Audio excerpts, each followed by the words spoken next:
items, and then I'll move it over. Has anyone heard from Armand? No,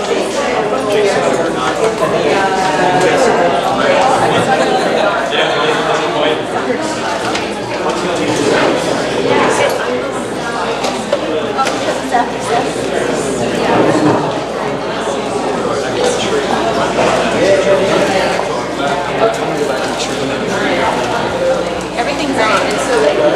Yeah.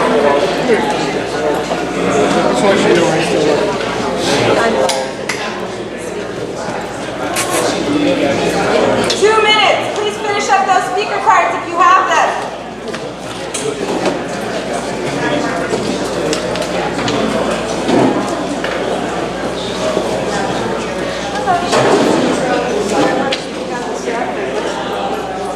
It's the item number, put X, and then X. Yes, that's correct. Thank you. What do I do? You give it to me. Thank you. What? Yeah. I don't know. Couldn't get away. Thanks.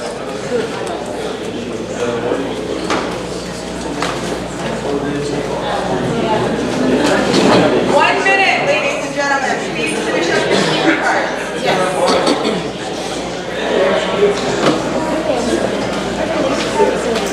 I got you. I got you.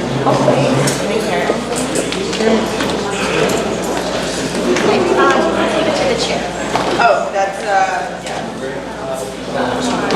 So, I don't need to read. Yeah, it does. XD. That's right. That's what it's after. Okay. Oh, and that's what that is. Oh, no, I didn't know you were. Yeah. No, I never made a comment unless, I've never made a comment unless what D said. No, nope. Thank you. Stay.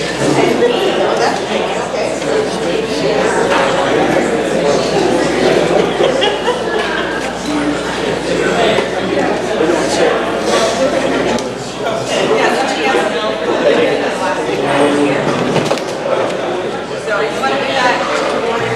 Do you still want to speak on that D?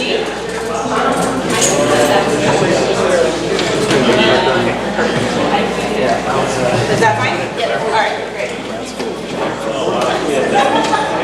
Okay, Jay is coming. Park my car and ran home. Every day.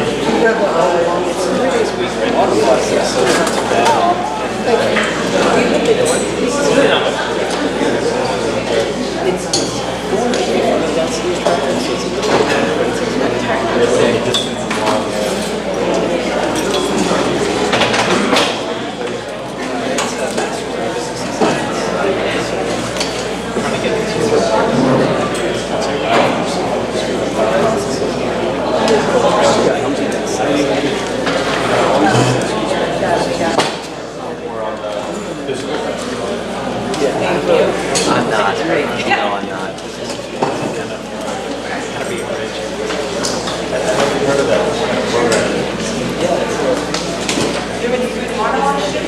Okay, you guys have your own agenda. Yeah, no, you don't need to keep track of me about it. You guys are on here for 10 minutes, download the agenda. Yep.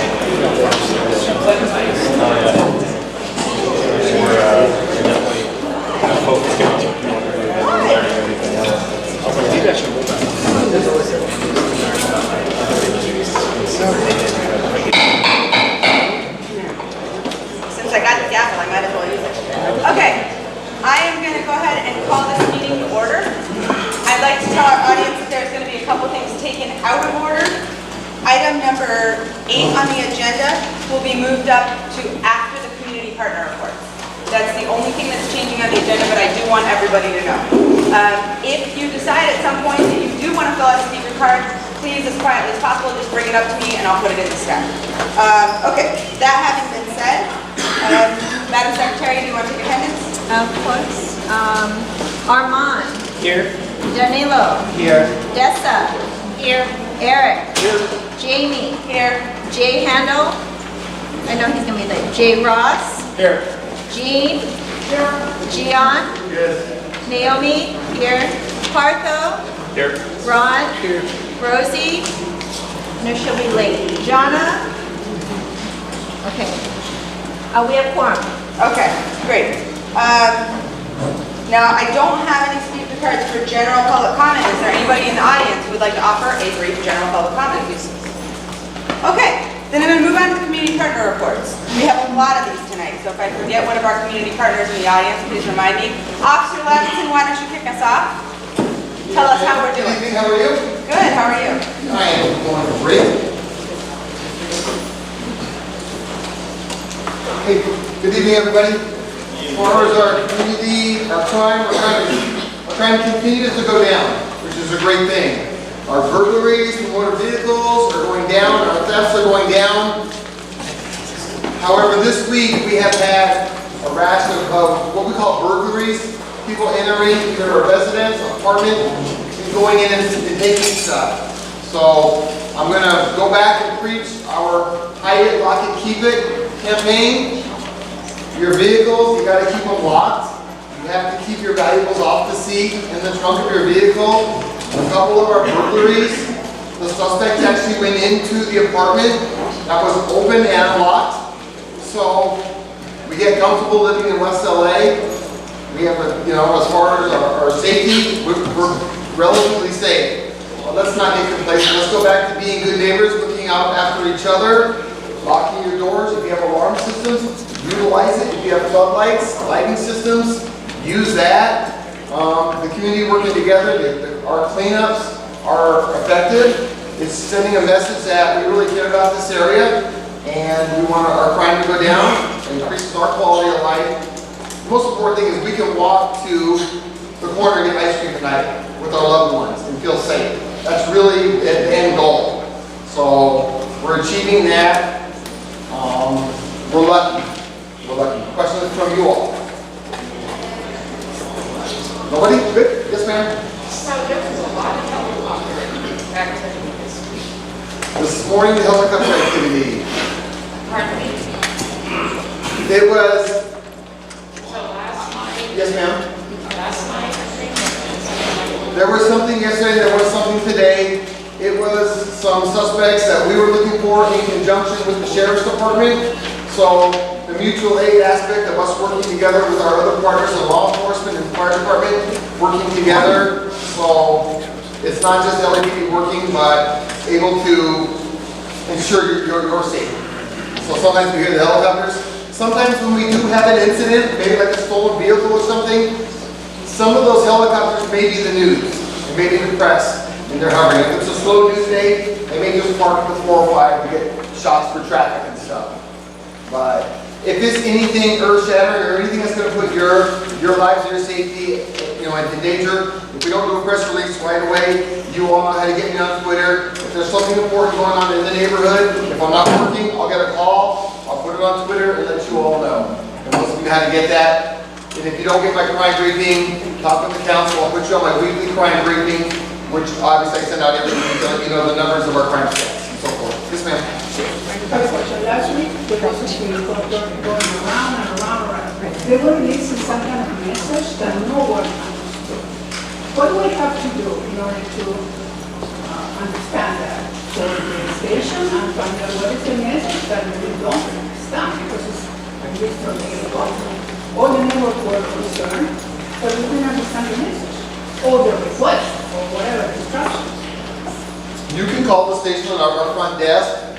They may be giving you an advisement if you live in the area and you live in the area, it's a good time to stay in your home. If we're looking for somebody in the area, so on and so forth. We generally are good about communicating with our neighbors, and we'll have officers out there. So I don't know what news, what helicopter it was, or what they're telling you. 444-0701. You can always call our front desk and they'll be able to give you some information. Can you repeat that? I'll write it down. 40. I'll give it to you before I leave, okay? I will write down, I'll put it on a card for you. Good? Okay, Jamie? Good? I think we're Any good. other questions? Yeah. Is there anything? Okay. Thank Okay, you. thank you, Officer Levinson. You're welcome. And Tonight we have an assembly member here. I'd like to call him up next.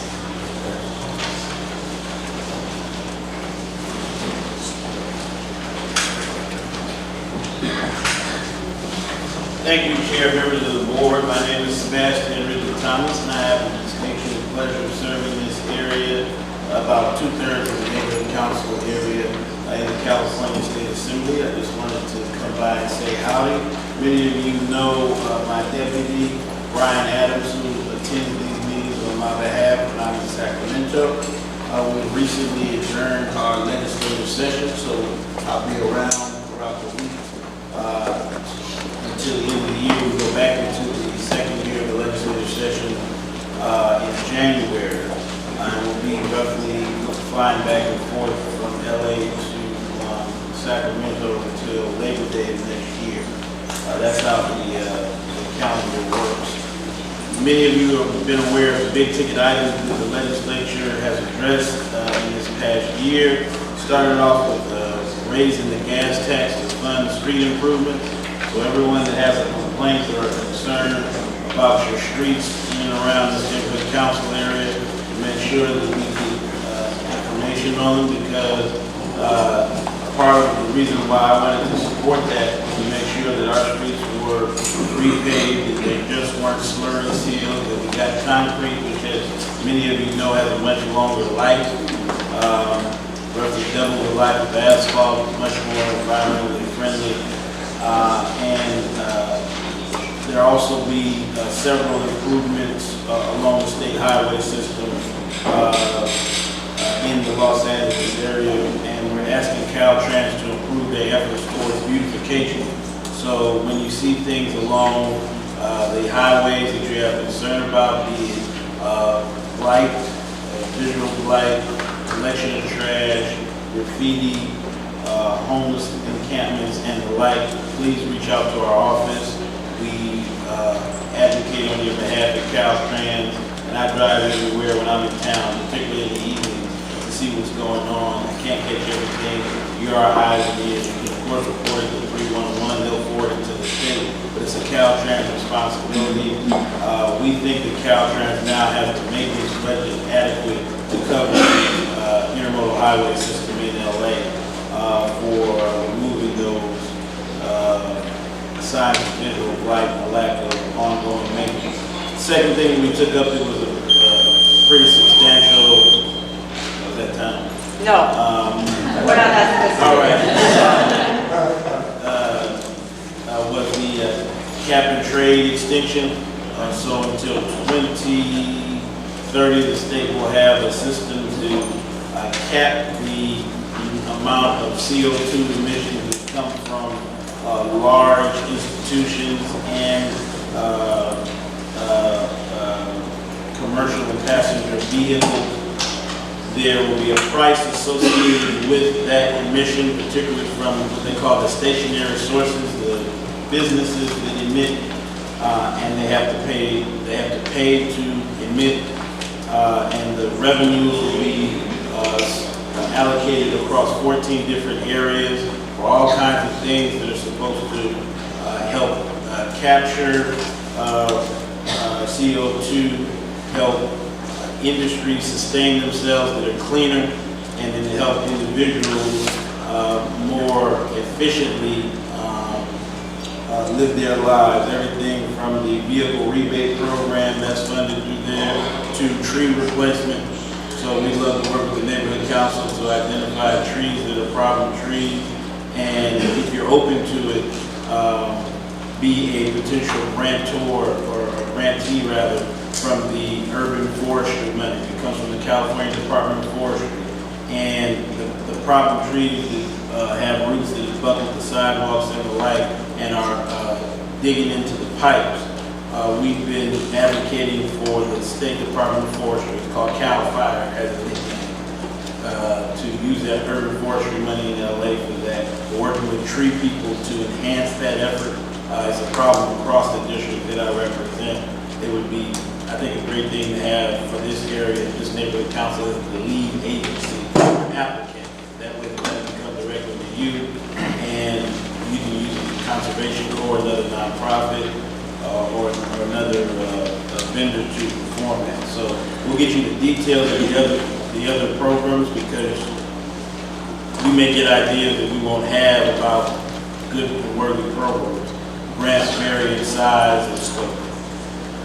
So those are two things that the legislature did that are in process. The legislature, the governor enacted that are in process. Two things that we take a step toward allowing the voters to weigh in on for the November 18 ballot. One is a housing bond that will generate roughly, I think it's $200 million a year over a 10-year period. The state's housing and affordable housing needs are much larger than that. You can spend all that money in LA and still be a little short. The concern, I would have voted for a much larger housing bond. The concern is the debt service on bonds. You know, bonds are like credit cards.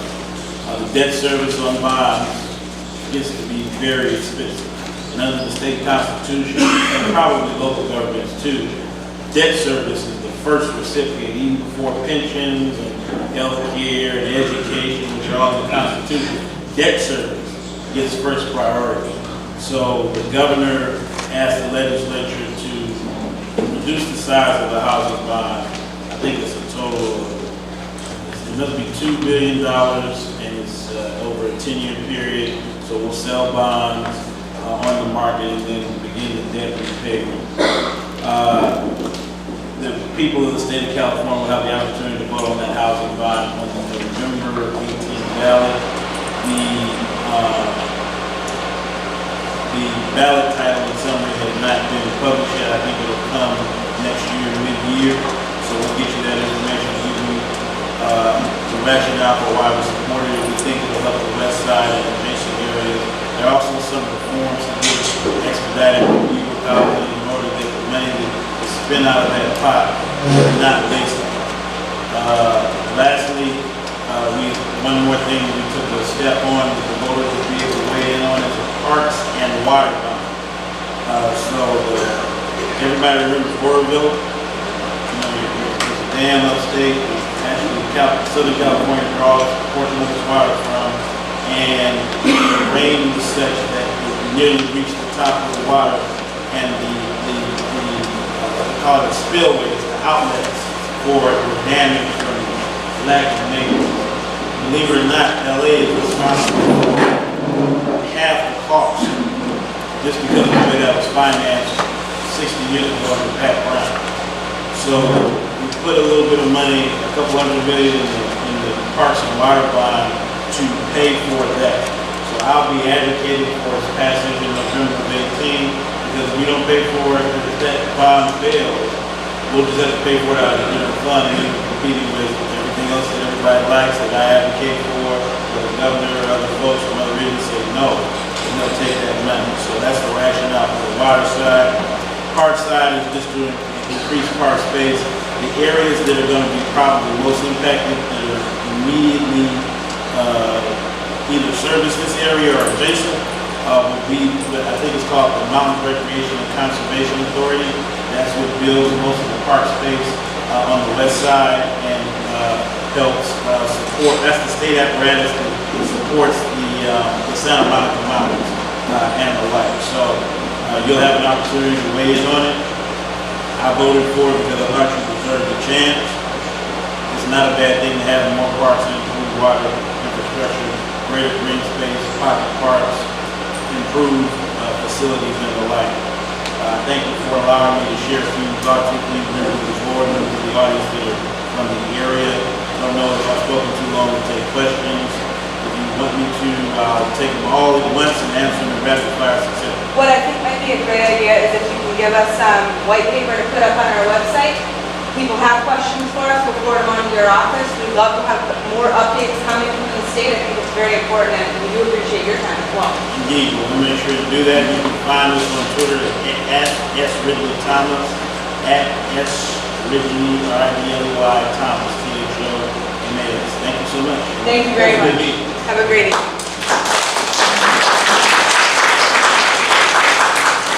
All right, now we have somebody from Congressman Ted Lieu's office for a brief update.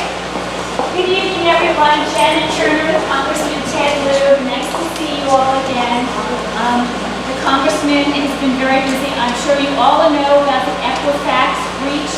Maybe some of you have been affected. It's not very pleasant.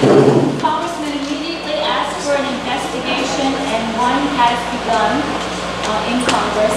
As a result, we was able to introduce 2 bills that are bipartisan supported that will help protect our data in the future and the cyber issues in general.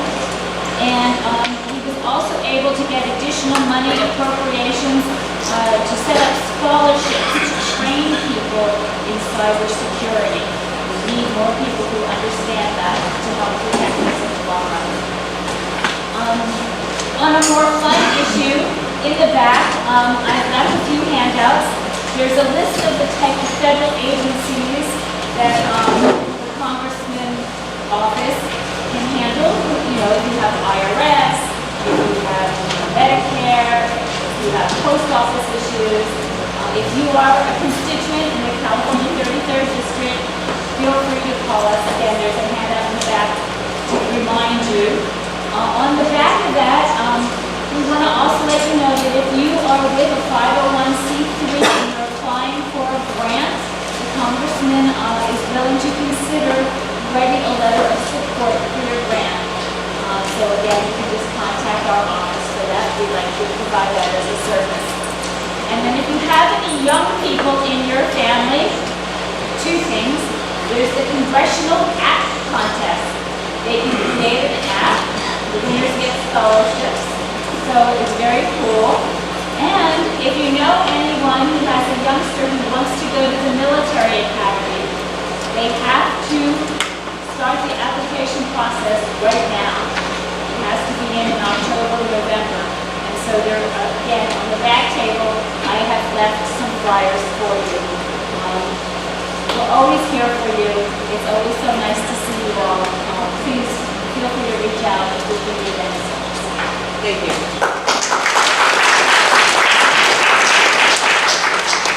Okay, Ezra from Mike Ryan's office, is he still here? Did he step out? Oh, he left, okay. What about Ms. Cohen from the county supervisor's office? Did she step out as well? All right. Yes, sir, right here. Really good. They can go later. We have an update from the Department of Neighborhood Empowerment, so I will turn it over to Jasmine. Nick Jasmine O'Marbury. I'm the Department of Neighborhood Empowerment representative for the West LA Sawtelle Neighborhood Council. So I was out of town last month. I'm back. Anything you need, just let me know. A couple of updates for you that you should have already gotten in your monthly profile, which is in case you didn't, or you didn't read it, or you glossed over it. Here to remind you, elections, the item was supposed to be heard yesterday during City Council. They pushed it for next week. We still don't have like a decision, so we think it might be in 2019, but regardless, you have the option to have selections, which is like an election, but with an open ballot, so there's no secret ballot. You would just do it by caucus or some other method. So you could have a selection next year if you wanted, and if you want to do that, we need a stipulation worksheet from you with how you want it done by November 1st. That's the deadline for that. So if you want to do a selection next year, regardless of the outcome of the City Council's decision, you have the option to do so. November 1st is the deadline for that worksheet. And if for some reason you can't find it, I'll send it to you. Other thing, demographic data. We're trying to collect demographic data for all of our neighborhood councils. The deadline for this one is coming up, I believe it's October 1st. So if you have time, please, please, please fill out your demographic data. The link is in the profile. If you need the link, I'll send it to you. It is optional. If you don't want to do it, you don't have to. But if you don't, I'll fill it in and guess, making a note that I guessed. So I would just prefer if you guys would be so kind as to do it. Those are the updates. Any questions? Yes. Just to clarify the selection we have in the selection this year, is it only open to board members or also to city council? It would be open to everyone. Yeah. Yeah. But I can give you more details on it if that's what the board chooses to do. Yeah. Okay. Any other questions, Jasmine? Okay. I'll be here. Thank you. Thank you. Now, I'm going to call up Anna, because I don't think the councilman's office is in here.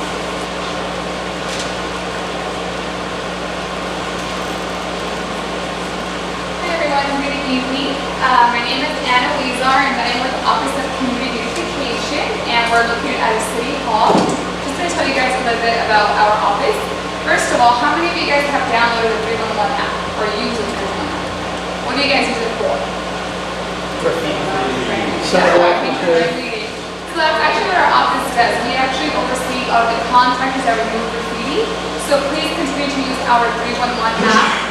When you guys call or whether you submit the request via 311 via the app, make sure you're descriptive. The more descriptive you are, the more detailed you are, it really helps our contractors. For example, we can provide maybe the color of the surface or what surface it was. That really helps our contractors as well. So please continue to use the system, educate other people on how to use the system. It really helps us. Also, I'm very glad I came to this meeting today because our office actually provides tools free of charge for cleanups. And I see you guys wanted to approve $850.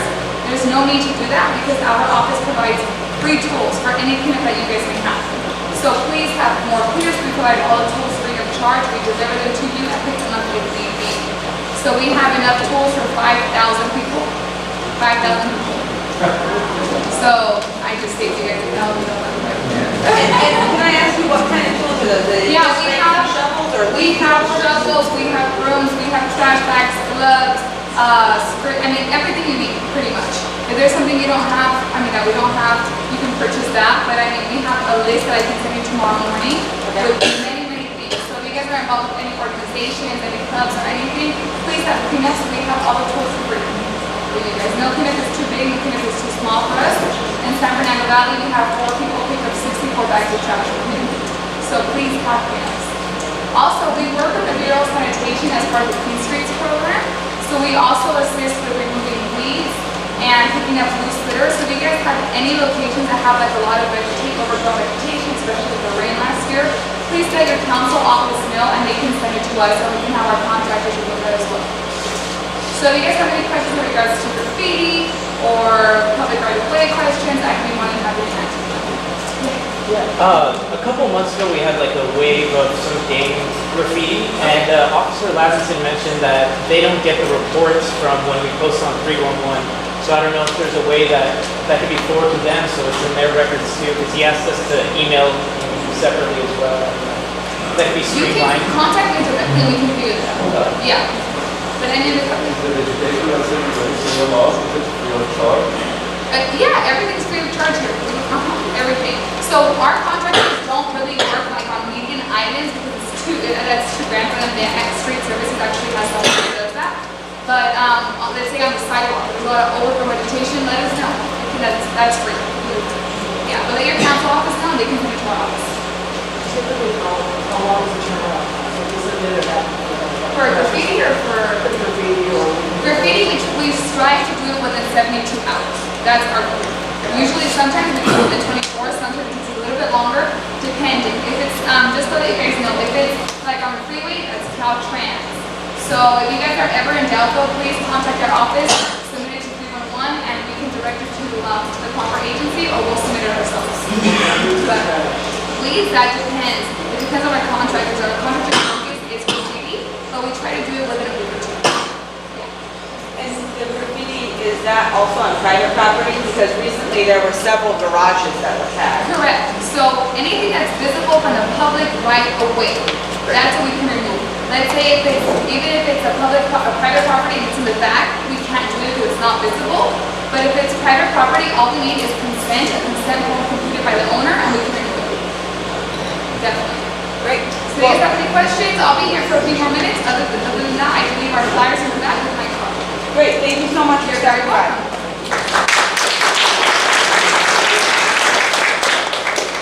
Okay, I saw Ms. Cohen walk back in. Are you here? Maybe she left again. Okay, how about Moon?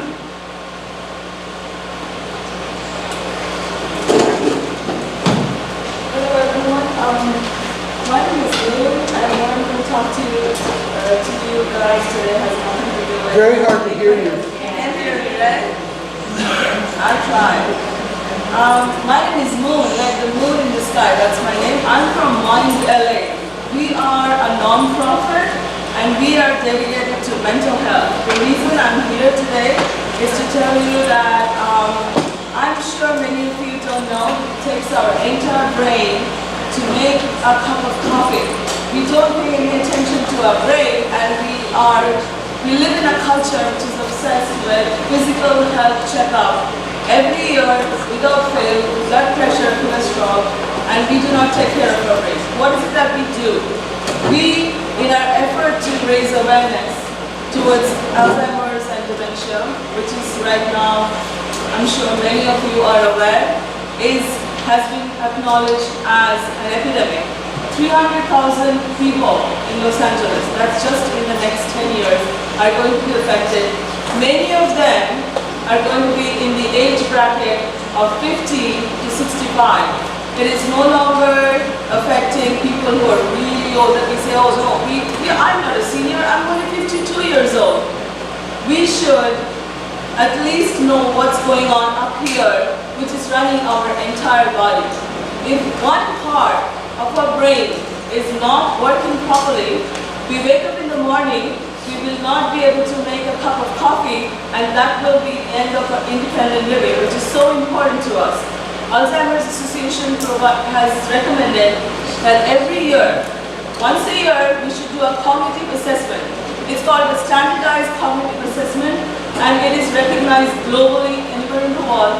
We provide that assessment free of charge to anyone over the age of 50 living in Los Angeles. We want to bring this service to you, to your neighborhood. We were here, we did participate in the senior health fair last week. So some of you might have seen us, seen our booth. We want to do it in your neighborhood. We want to extend this service free. It doesn't require you to have insurance. It doesn't have anything to do with your standard health care. And the result that we give, you can share it with your primary physician or any specialist or anyone else. If you choose to do it, you can. All the doctors in the world will instantly know what this test is. Everyone knows about it, but it is not easy to access it. You cannot just ask your primary physician, oh, can you please give me a cognitive assessment? He won't give you, because he doesn't have enough reason to give you, because you're not probably showing enough sign of cognitive decline. He might say, oh, some cognitive decline it's just common with age, but we need to know, what is it? Why is it happening? Is this early onset? So, I've got all the information. I'm giving it here. We have our website and our phone number. You can call us. You can let us know. Then we can bring our test administrators and we can do the test here. Great. Right. Thank you so much.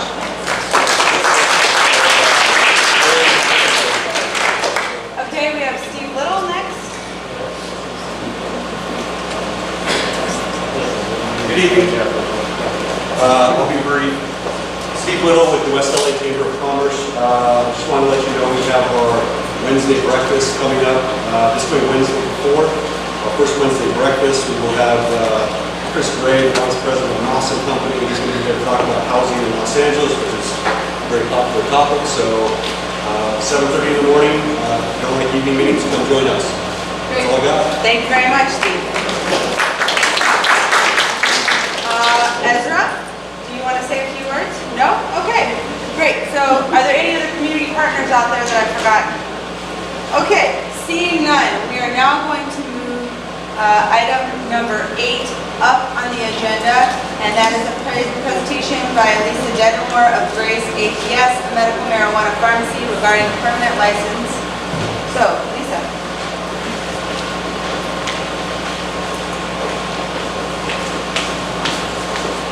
Hi everyone.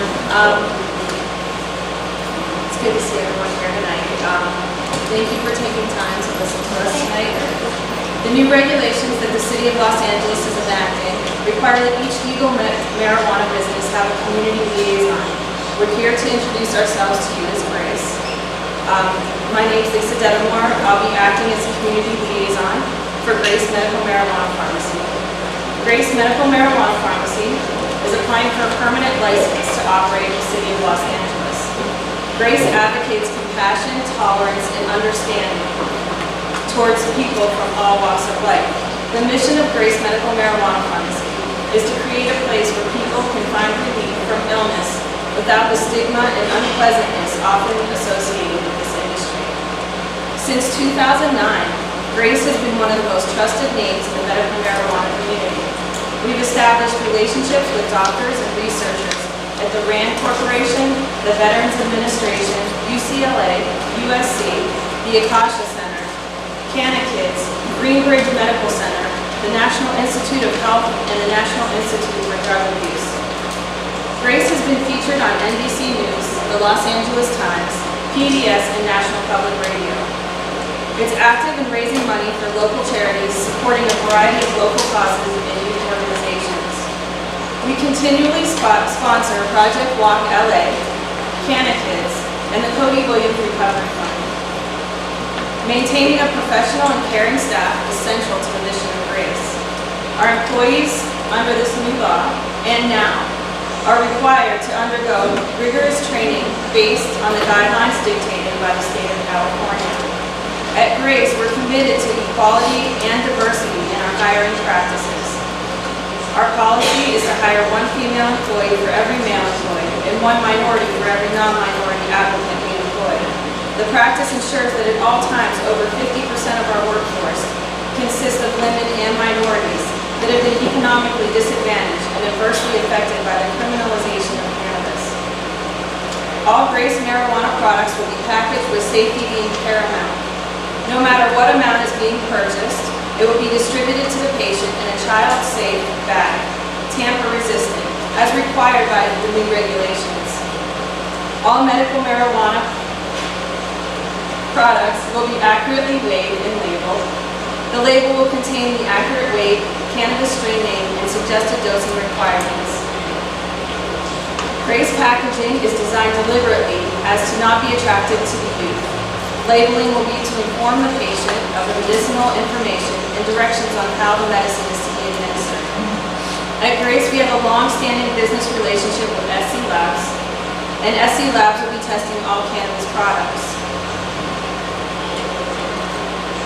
Grace is committed to challenging the negative perceptions related to the cannabis industry and is an active participant to bring real solutions to our community.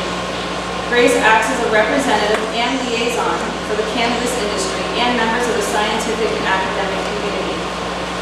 In the past, we've worked with scientific researchers at the RAND Corporation, the National Institute of Drug Abuse, and the National Institute of Health.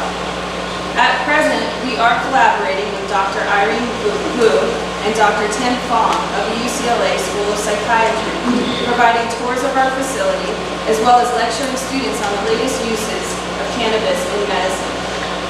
Our researchers are currently offering the Grace Guide to Medical Cannabis that will be distributed to health professionals and hospitals throughout the country. At Grace, we've taken a proactive approach in alleviating our community's concerns about the cannabis business having an adverse impact. Our facility has been chosen by the Angeles Emeralds as an exemplary model of a legal marijuana business. And they're showing our facility as an example to various community organizations. We are currently working with the Los Angeles Community Coalition, the San Fernando Valley Partnership, the Asian American Drug Abuse Program, Social Model Recovery Group, and the Koreatown Community Center. The most current research indicates that opioid deaths are vastly reduced in states where cannabis use is permitted. Violent and property crimes also decrease in areas where people have access to legal marijuana, and in fact increase when legal marijuana businesses are closed. Residents with complaints of loitering or littering are encouraged to speak to our community liaison at this meeting. And I'll be available 24 hours a day, 7 days a week. All reports will be investigated until a satisfactory conclusion is reached. Our patients are required to sign an agreement agreeing to respect our neighbors and neighborhood under penalty of being banned from our establishment. And a copy of all incident reports are kept on site. We are also committed to mitigating any issues of traffic congestion and parking, and will put in place a valet parking plan to alleviate these problems. At Grace, we've always embraced a philosophy of openness and transparency. It is our intention that through increased cooperation with health professionals, city officials, and law enforcement, we will continue to make substantial advances in the treatment of some of the most serious illnesses, greatly improve the quality of lives of the citizens in our community, and contribute to lower rates of drug addiction and crime. We understand there's a great deal of apprehension towards this largely unregulated industry, but we've also witnessed the tremendous benefits, which in some cases can only be described as miracles. If you have any questions, please feel free to contact us. We're here to help. Thank you. Thank you. We have one speaker card on this item. It's Primo de Jesus.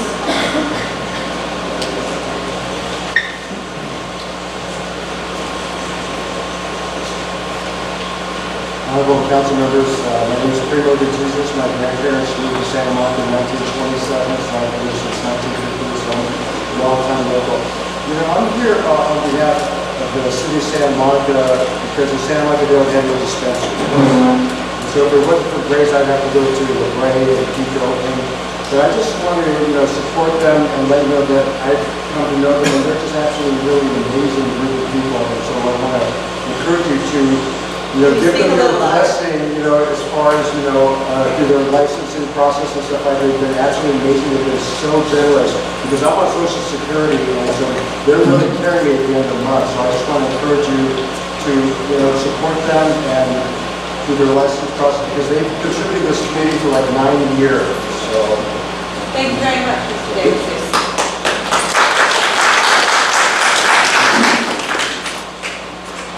Sure. Yeah, so a question from the board. Do you want me to come back up? You can if you'd like to, or just stand there. And this isn't meant to be adversarial, so please don't. I just want a little bit more information about, because I think of medical marijuana as serving patients who have medical needs, but some of the things that you spoke about in terms of, having patients sign an agreement to not disturb the neighborhood and that sort of thing, suggests that there might be some problem with patients. What is behind some of those requirements that you put in place? Is it mental health problems? I just want a little bit of a clearer understanding of why you need procedures like that for your patients. The procedures are pretty much across the board.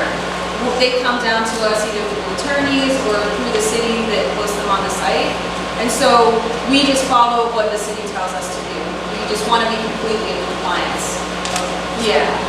So that those procedures are based on the city or the state trying to have kind of blanket regulations rather than something that is generated based on your experience with different patients.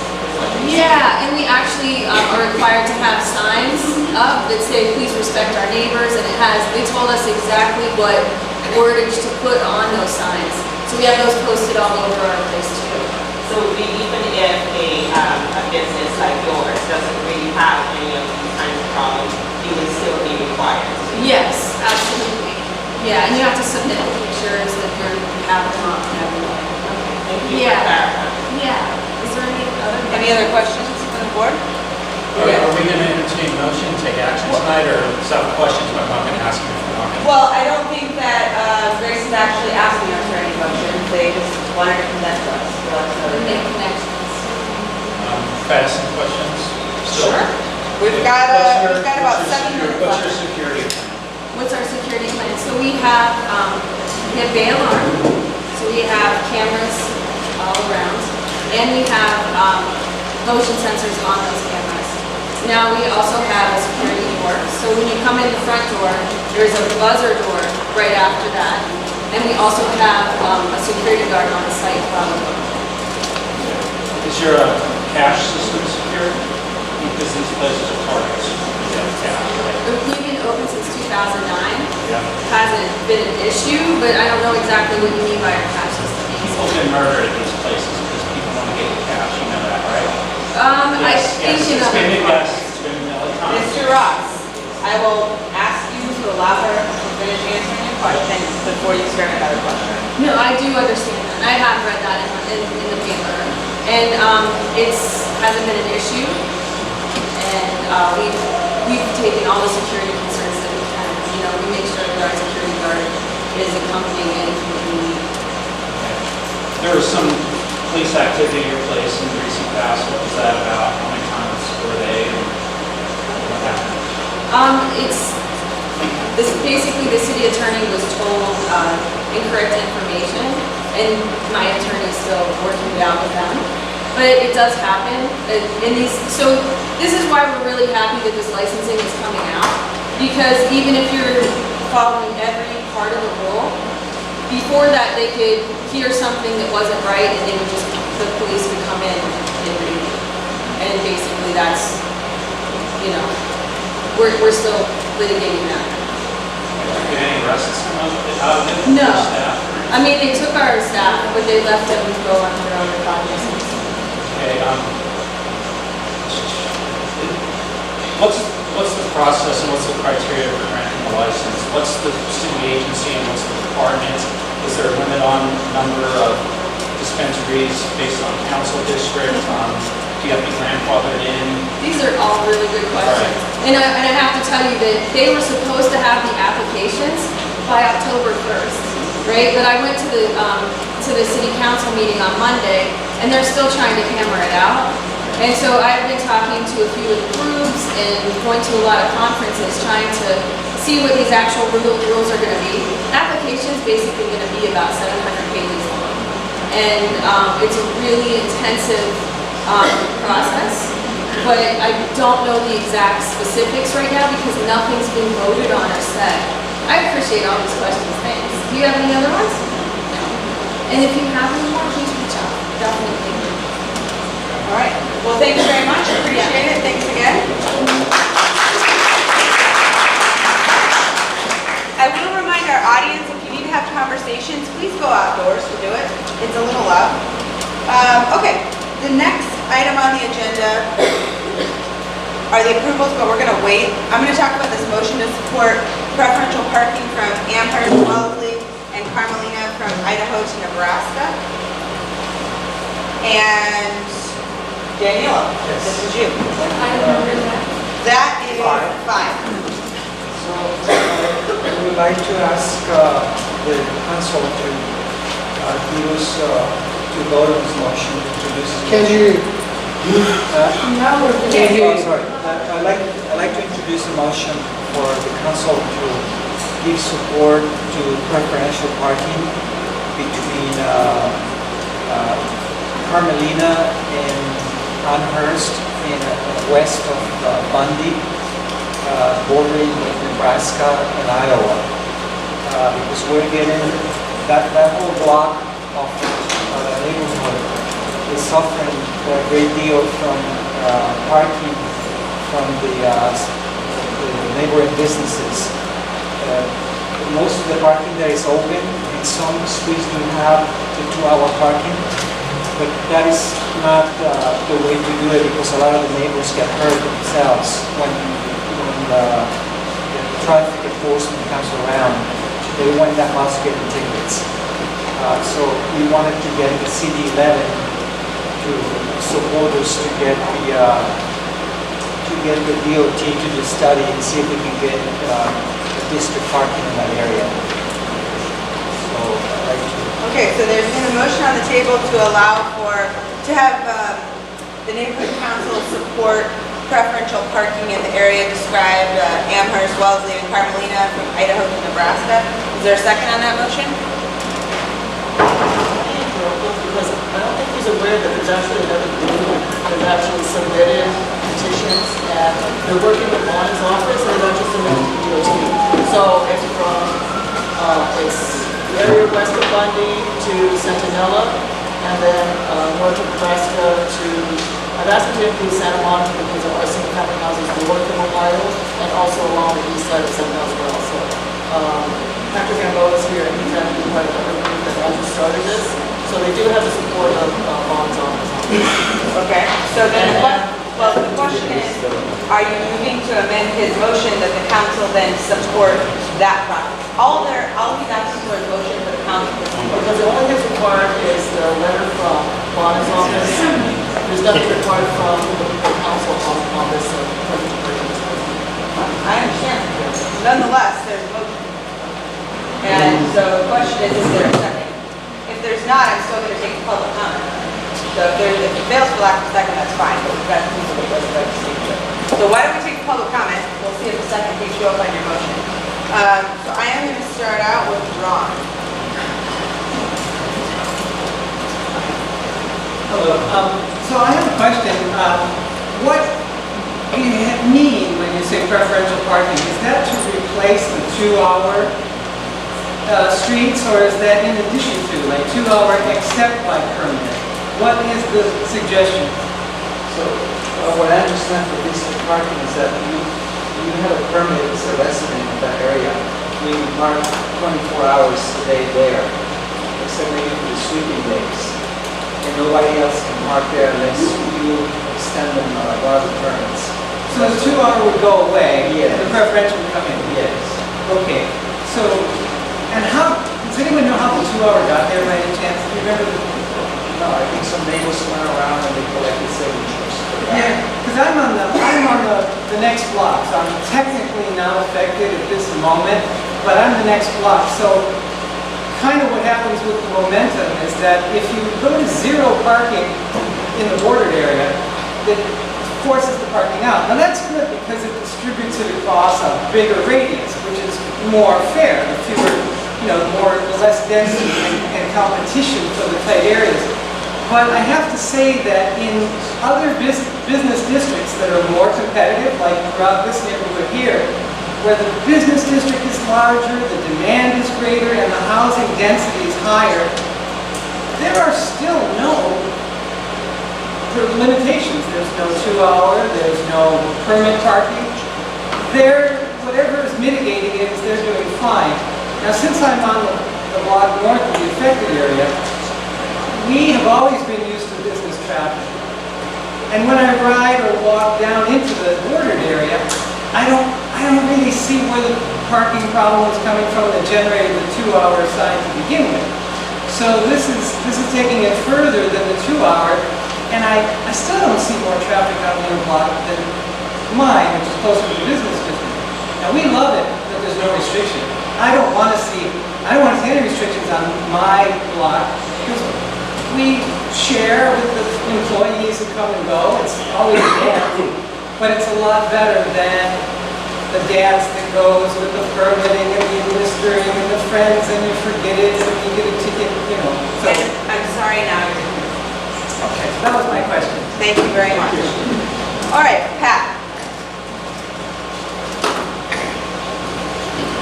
Thank you. I spoke before this board and my request for a letter of support from the board back in July 27th. And I was advised that the board doesn't do letters of support. And that the thing to do, that wasn't the case. That's not factual. I think you were advising there was a process in order that it wasn't, I think when you presented, you were asking the board to forward the preferential parking, and we were told that that's not what we do, there's a process, and that after you was in the process, then you can ask the board for a letter. Well, okay, I'm sorry that that's what you said. Because my understanding is that I was asking for a letter of support and went through and told me that I needed to petition or something like that. Well, that's not guidance. That's not the rule. Okay? What needs to be done is we have to start with the letter. And then the LA Department of Transportation meets with all the residents. And then they discuss the problems that we have. And then we get the petitions going after that. So I just thought, because I spoke with Department of Transportation, and we're trying to work through, his name is Aaron Council, the Department of Transportation. I've been working with him trying to get the ball rolling on this. And since my understanding of reading the guidance was that we had to start letter of support. That's why I went to the councilman and asked that they provide something. So at least we got the ball rolling now. The LA Department of Transportation to get the department in. That's all. And that's your time. Thank you very much, Pat. Okay, Norma.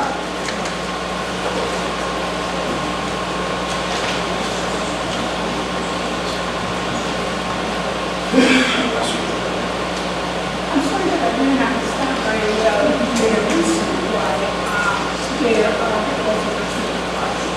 Can you repeat that? Why 24 hours? What is the reason? Why do you want to cover? Oh, no, because right now, we basically don't have parking in our street for the residents, like Thursdays and Fridays.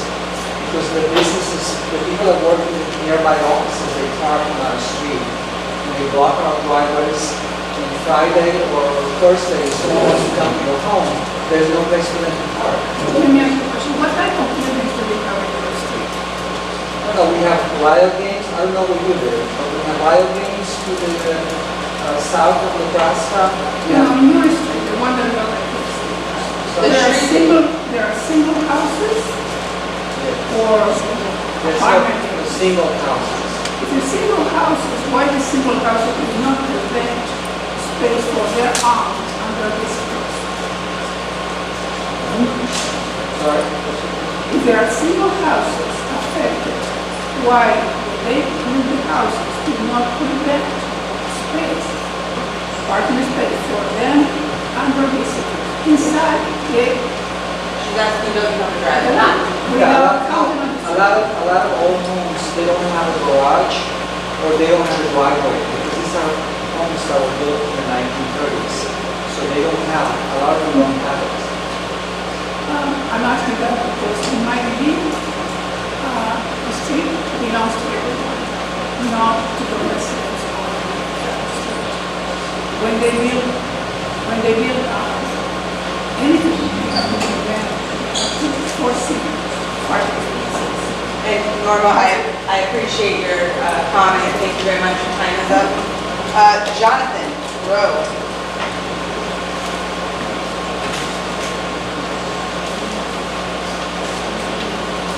Hey guys, thank you so much for having this open conversation about the parking ticket.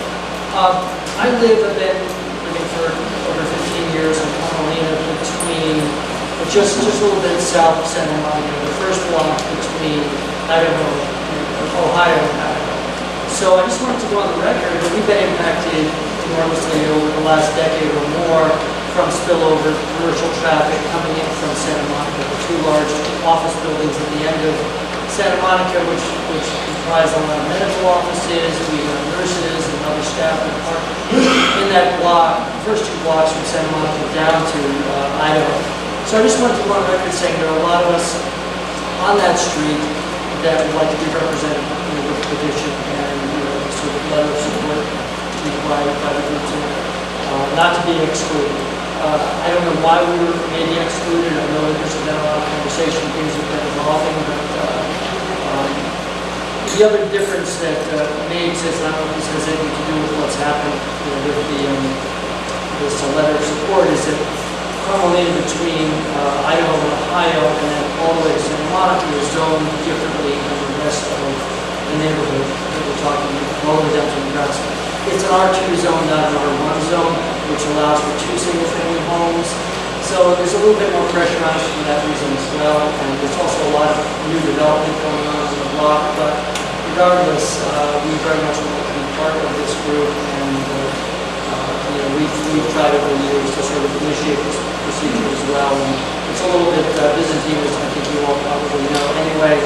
So that was what I wanted to speak tonight. Thank you very much. Okay, Catherine England.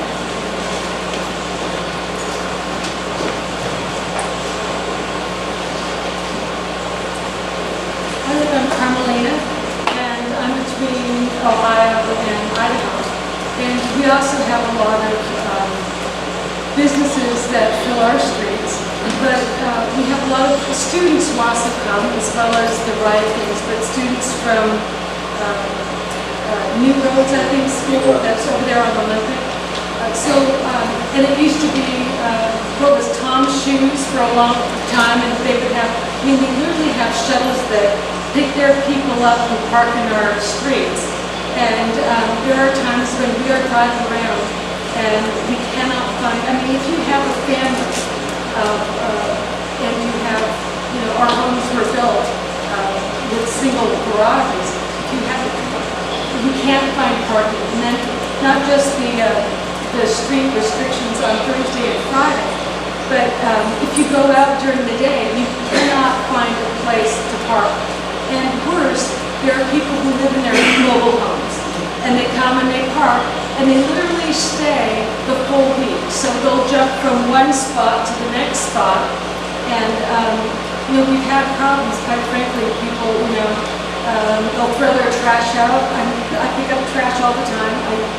I'm not confrontational.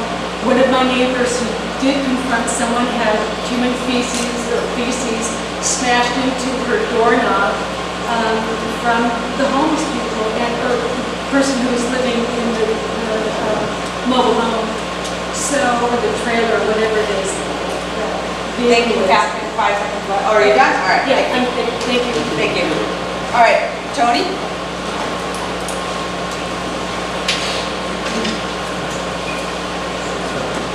Yes, I also live in Carmelina. I would second what Catherine is saying. The other thing that I would bring to mind is that on journeys on adjacent streets, is actually 2-hour restricted parking, which again puts a pressure and forces people over onto our street because they can't park over there. And so many times, we have a small house and a small driveway, and many times if I go out, I can't even park on the street. I've had to park 3 or 4 blocks away, driving around sometimes 20 minutes to find a place to park because so many people that work in the area or go to school come and park on our street because there's no restricted parking there other than Thursday and Fridays. And so it's been an ongoing challenge for us on a daily basis. And I would say we would certainly support the idea of finding some kind of common solution. Because it's also my understanding that the business in the area, in theory, are supposed to provide parking for their employees, which clearly they don't, because we see them coming park on our street on a daily basis. Thank you very much. I appreciate that. At this time, I do need to point out, though, that I did not realize that Danilo lived in this district, so he would have direct benefit from this motion. So we can improper for him to bring the motion. It would also be improper for him to vote on the motion. So unless there's anybody else on the board that wants to bring a motion this time, got Jay taking up the motion. Yes. Is the motion for restricted permit parking or 2-hour parking? It is for preferential parking for 24 hours for a permit, is my understanding. That is the current motion that's on the table. It's not up for discussion yet. It does not have a second. Is there a second to the motion? Your second? Does it? My is there. Well, that's a good question. I don't have anyone that lives there. I'll second it. I don't have anyone that lives there. Ron seconded. Okay, so I think it should be discussed. Would anybody like to discuss the motion? Yeah. Okay. I have I feel your pain, and frankly, I used to have an office very close to there, and so I know exactly what you're talking about because I would walk to my office, but there have been times when I have to park, and I realize a lot of people park on campus and parking. Also, maybe because they don't want, I've seen people parking there because they don't want to pay for parking in their office structure. So, but my question is, was the council involved in the preferential parking that went in on the Grange and Corinth, that area around where the old Y was? Because last year they put in preferential parking over there. Because what my concern is that I'm not clear on the process, and I'd like to be clear on what the process is for getting the preferential parking approved, like what are the considerations, what are the steps that need to be taken, and I feel like we need to have that investigated. As I understand it, residents need to petition and get 50% of the residents in the area in question to affirmatively sign the petition. Can I address that? Very briefly. Certainly. I can share with you the rules and regulations for this. 75% of those people have to sign and 50% need to buy permits. That's the way that goes. The first step, which I thought was my understanding, was to get a letter of support either from the neighborhood council or the council. The next step would be to hold a meeting with LADOT, hold a meeting with all the neighbors to discuss the problem, define the problem, and see if there's any other less burdensome, restrictions to put on. And then, once they figure that out, they'll send a petition out for that. Okay, And great. there's like 3 steps, and then there's a whole bunch of other regulations about where you're going to park and all sorts of stuff. Thank you. Thank you. Yeah. So I just want to say that, us giving a letter really only gives them the opportunity to go out and fact find and see if they can get enough signatures. Yes. So if they get enough signatures, hopefully they'll come back and say, we've secured enough signatures, and then we can do a full letter of backing. Right. Giving them a letter saying, basically, we understand the concerns in the community, and we want to help address those concerns. And those concerns may be from people who feel that they're being, imposed on, but there may be more people, as we've seen with some of the current parking districts now, where blocks are coming to us saying, how do we get out of it? Right. This is really impacting us. So it's not always, the panacea that people think they're going to get. It's unintended consequences for yourself, your friends, your parties, your neighbors. So I just want to make it clear for the stakeholders, all we're doing tonight, if we approve it, is giving a letter that they can go out and say that, we hear you and we want to help. And we'll back it if you come back with the signatures. If you don't come back with the signatures, it's a moot point. Right. Wait a minute. So does that, can we, then, if that's the case, can we amend the motion then to say that? Because that's not the motion. Yeah, that's true. The current motion is to provide a letter of support.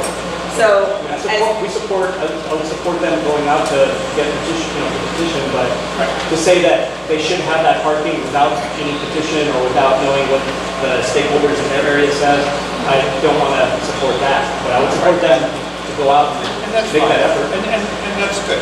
I would say, I'll withdraw the motion and re-motion it as a letter supporting their effort to fact find, to get the signatures, and to come back to us when they have proper signatures for a petition, and then we can move forward with them and help them through the process. That's the new motion. understand that that's the new motion, the second still stands. Sure. All right, is there any further discussion on this? Yes. Okay, quickly. So it seems like this is potentially a double-edged sword because, as mentioned, there are problems that go along with permit parking. So my question is, would changing the parking there to 2-hour parking remove some of the pressure from the adjacent areas that are also 2 hours? I think it is already 2-hour parking. The adjacent Not in Carmelina. Not in Carmelina, but some of the other ones are.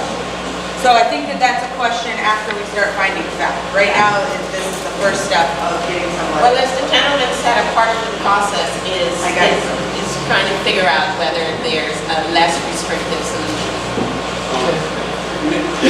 Hold on, you're actually not next. Rosie's next, and then I've got you, sir. Rosie? I want to say the reason behind all of this also is partly because businesses are not supposed to be negatively impacting the surrounding residential area. And that's what happened with the Sawtelle area. You had a lot of people who went to restaurants, to the shops, they were all parking on the residential areas. I'm gonna say... just because people don't understand what is the reason behind having this residential parking. You can go over to the West Side Pavilion, you have the same thing happening there in Paul Terence's area. We have preferential parking, that's to keep all those customers out of that area because they need to go to the parking that's being provided by the businesses. And same thing, so it's like with Riot Games, they have the employees, they have a huge campus. I don't know if it's because the employees don't want people parking there or they don't have sufficient parking, but I understand that those employees are parking in the residential area and then walking back to Riot Games. And Riot Games, I believe, is supposed to be a 24/7 business as well too, so that creates a problem. Okay, hey, are you gonna say what she said? Well, no, I'm just gonna add that I've got preferential parking on my street in my neighborhood, and it's not a problem. There are no problems created or generated by preferential parking. I'm actually gonna speak to that, because I have preferential parking on my street, and it is a problem. Yeah. It is? Because my address is on Missouri, and the preferential parking is on Federal. So, because my address is not Federal, I'm at the corner of Federal and Missouri. So if I have people that come over and my street is full, they can't park on Federal, because I can't get a permit to park on Federal, and I Well, can't has get. you have the people on your street petition to have your street I added don't into? want my street permit parking. I don't want to have to go down and buy a permit. And my Federal never has people parked on it. It is open and clear all day long to people, because all those people have driveways, or almost all of them. And when my street gets full, I can't go around the corner and park there. So that's for what it's worth, from my opinion. Now, God bless you guys for going out and going to get petitions if that's what you want to do. I'm in support of that, for what it's worth. I don't like preferential parking, but I support your right to do it. So on that note, is there any more discussion on the motion to allow the neighbors? Sir, I'm not going to give you another time to speak because you've spoken 3 times already. Well, you've raised something different though. I'd like you to amend to Look, accept I'm sorry. my petition, my request from July Look, 27th. the public comment period is closed. Thank you. I appreciate that. We have a motion on the table. It's been seconded. We've had discussion. I would like to call it to a vote now. All those. Mr. Chair. Yes. Is this letter what they need? Or do they need one that's a support letter at this point? Well, it sounds like they need one to open up the process. Okay, thank you. So this is a letter to open the process. So all those in favor of the motion to draft a letter to open the process to allow the signatures to be gathered, please raise your hands. All those opposed? And all those abstaining? You know, there's confusion about this because the process has already been started for that area. You can talk to Len and Bon's office, you can talk to Well, that. at this point now, we've already taken a vote. The vote is closed. It's a moot point though, because it's already been started in Bon's office. Well, that's fine. So then we're just. When they go fact find, they'll find out. All right, great. So at this point, I would like from the audience a show of hands of who is here to speak about the Saffron project versus who is here to talk about the Sobering Center. So Saffron project, please raise your hand. Sobering Center, please raise your hand. All right, well, there's a lot of each. So we're going to try and get through these approvals really quick. Then we're going to move up the Saffron project, and we'll do the Sobering Center right after that, so you guys don't have to hear the rest of the boringness. Okay, the approvals. Draft meeting minutes for August 2017. Move for approval. Second. Opposition? Seeing no opposition, the minutes pass. Outstanding MERS report. Madam Chair, I just passed out the entire package for everyone to take a look at. Is there a motion to approve? I'll move it. Is there a second? Is there a motion and a second? Second. There's been a motion and a second and a second. Is there any opposition? Seeing none, the MERS passes. Okay, next on the approvals is a $100 approval for stickers with the neighborhood council's logo to mark our property. Is there a move? Moving, is there a second? There's a motion and a second, any opposition? Okay, great, so passes. Okay, so what kind of stickers are they? What they look like? Well, it hasn't been designed yet, but you've got $100 to spend. Well, I would recommend that, because this is to distinguish the mark our inventory, right? Because Yes. we're supposed to inventory the equipment, which is. Exactly, and so we can But set I would recommend then that you put on the property of, you number each item, you have some kind of inventory, and also have a I process think for that checking out the I then nominate you to have an ad hoc committee to figure out how to label on property. So that is Rosie's committee right now. Anybody else that and you can design the stickers, put them there. I already did get a quote from some. Perfect, is $100 fit in the budget? Depends on what you order. Okay, well, if we need more, let's do it in October. Let us know in October. We can have a report from that committee. Okay. I'd like to be on that committee as a vice chair. I think that's a fantastic idea. Okay, the next item on the approvals agenda is a reimbursement to Jay Handel for the National Night Out of $391.67. I would remind the board that we had approved this amount for $500 at the July meeting. So moved. Moved, do I have a second? All right, any opposition? Do we have any receipts on this? Yeah, I got the receipts. Documentation, I don't see any receipts here. Okay, so she doesn't see the receipts, I've received the receipts. Is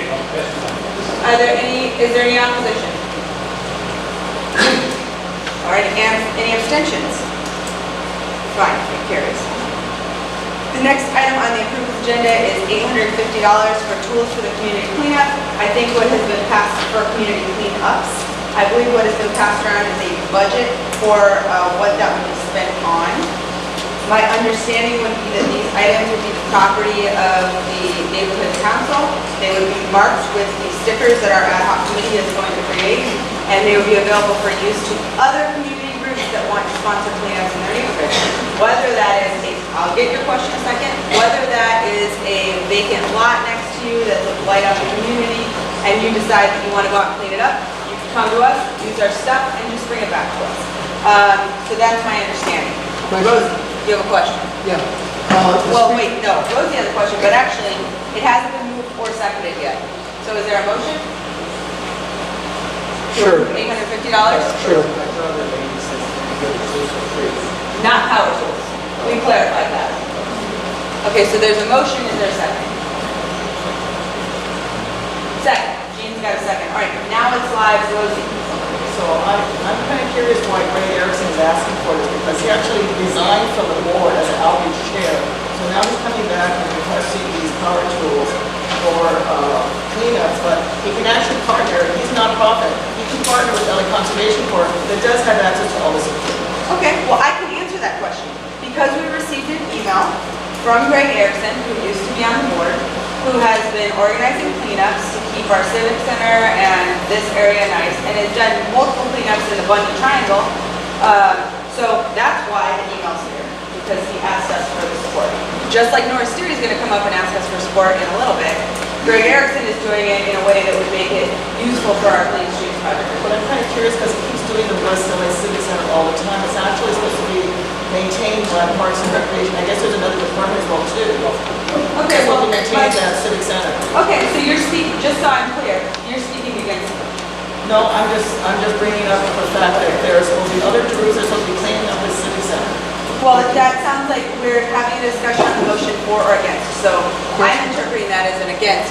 Ron, you're next on the queue. The speaker who earlier mentioned the availability of free stuff. Yes, it does not include electronic equipment. It is only rake, shovels, Which we get. bags, etc. Which we get. Which we already have. Okay, so where is the equipment specified? It's in this email that was passed around. Thanks. Are there any other questions or comments or speakers in favor for or against the approval of $850 for tools for community cleanups? So what is the answer for the question? I don't understand. I'm sorry? What is the answer for the question? She asked a question. What is the answer? What was the question?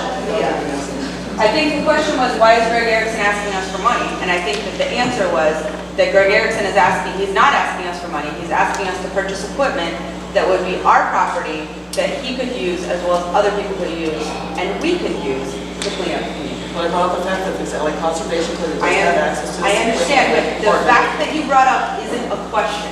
So my response to John's question about what's the answer to your question is that that wasn't a question. Jay. So I just want to ask a question to Mr. Erickson, and that is, how many cleanups have you done since you've left the board, and how many volunteers have you had come and help do the cleanups for each of your monthly cleanups you've done? Just give me basic. Shouted at us. Mr. Erickson. Oh, so good to be What's back. the answer? So it's not for me personally. After I left the board, I launched a nonprofit, West LA Community Coalition, and our goal is to help do things like community cleanups in the area and help beautify West LA, help create a neighborhood watch program. We do monthly cleanups. We've done 7 since I left the board. On average, 25 to 30 people come to every cleanup. We cleaned up the Bundy Triangle with the help of LA Conservation Corps.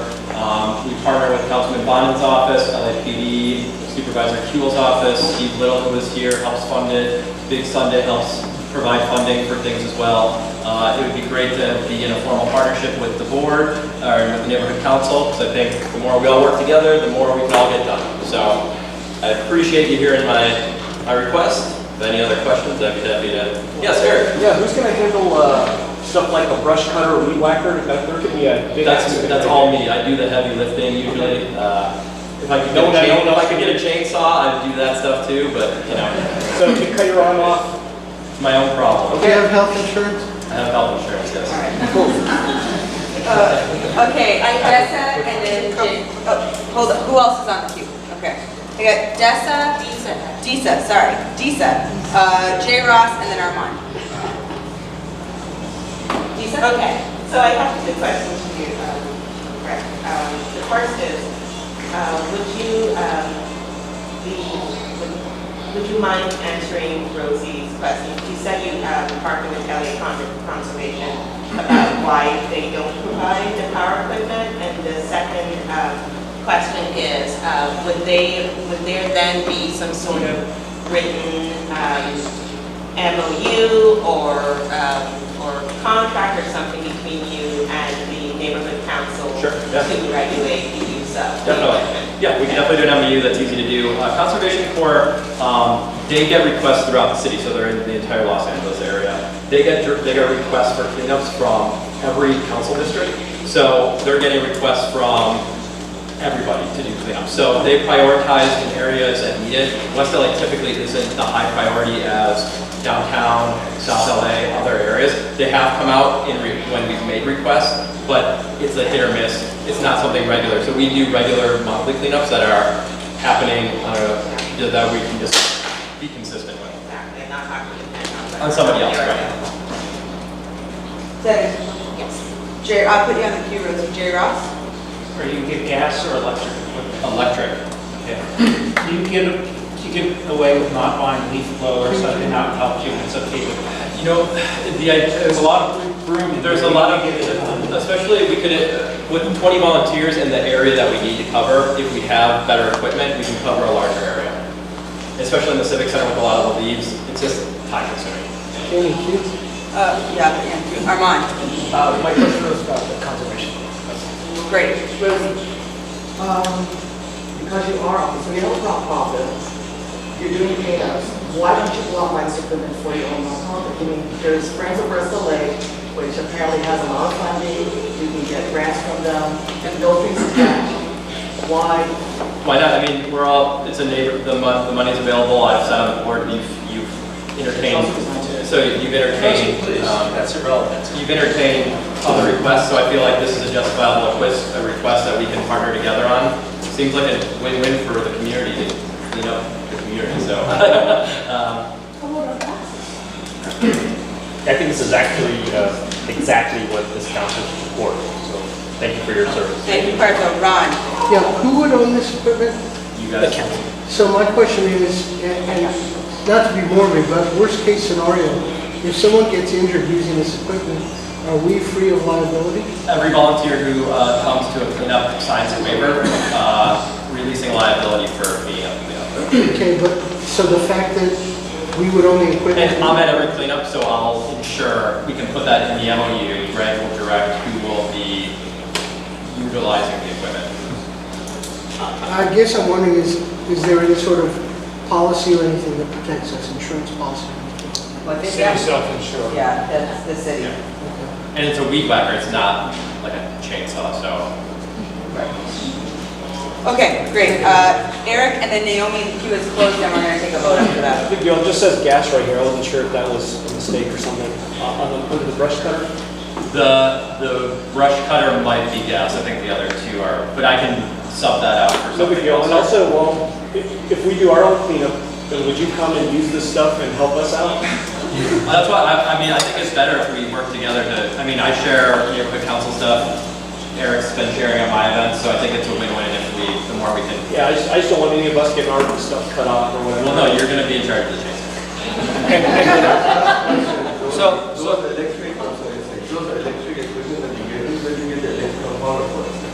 It comes, there's a battery pack that comes with the, Okay, Naomi, I'm gonna let Jay talk because he hasn't talked and then we're closing the queue. I just had a very quick question. Is there room to store the equipment? I mean, you have the MC, We have the old meeting room. the old meeting room. I think we closed it nicely in those seats. I just want to make sure, do we have It's, jurisdiction over a that? leaf so that blower it's is about okay? this size, Yeah. so I mean, it's not a, I just want to make sure that we can say it's okay to store it there.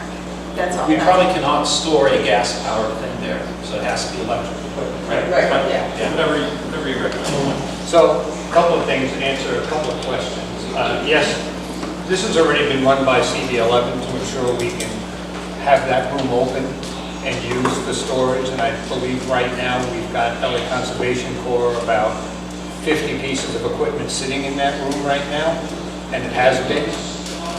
The other thing is, just so you know, that I've already started doing a price investigation with freight liquidators who took over the old Culver City skate rink, and I think we'll end up saving a lot of money on all these items when I go down to actually purchase it, as long as we approve up to this amount of money. Knowing the guidelines are all for electric and each of the items you want, I think we'll save a lot of money and we'll be good. Okay, so now we're gonna call it for a vote. All those in favor of approving $850 for this equipment, please raise your hand. All those opposed? Any abstentions? Okay, wonderful. Thank you all. The next item on the approvals is the Clean Streets 2017 application. Do we have a motion? Is there a second? Second. No? The next thing is the application. Okay, it's been moved and seconded. Is there any discussion? All those in favor? Well, I do have a question because I want to make sure that board members are actually also going to be volunteering for these events, because I don't want to be held responsible for every single one like I did last year. So I would like people to volunteer, participate, whether to sign up for one event or two events. Ma'am, the information table at the farmer's market, it would be really helpful to have a lot of support from the board. We are going to have two major cleanups. One is going to be North Sterry Elementary School, which is scheduled on November the 4th. And also the following Saturday on November 11th, we're going to have a cleanup over at Union High School. We are recruiting the students and their parents to help with that cleanup. Some of the other items here, we have street block captains, which we did last year, sidewalk repairs program, plant a tree. We can use some trees along Sawtelle because we're all through the cherry trees there. I understand also that we need some trees in this Japanese garden that's still in park, so I'm suggesting that those places also. We're going to plant a garden at North Sterry Elementary School. I also have a program here for Adopt a Median. The only one that I can think of is the one on Gateway between Pico and the 10 freeway. So I'd like to get a crew to maybe help with that. Tree adoption, I've actually contacted LA Conservation Corps so that we can have tree adoption at the local farmers market. Okay. I don't think we need to go through the whole application. A question? Hold on, Jay had his hand up first. What? So my question is to Rosie, are you conditioning our approval on everybody here volunteering for everything? Or is that just a request? Okay, this is what, Okay. okay. I think it's a great request. I think we should send out a sign-up sheet. I encourage everybody to do it. It is very useful. Ron, what is your question? So I've participated in this before, but it looks like they're all scheduled for Saturdays there? Yes. Are they all on Saturdays now? Well, the two cleanups are on Saturdays. Okay, because I've had meetings on Saturdays. Is it possible to stagger it? No, not at this point, because November the 11th was the only date that was open for Uni High.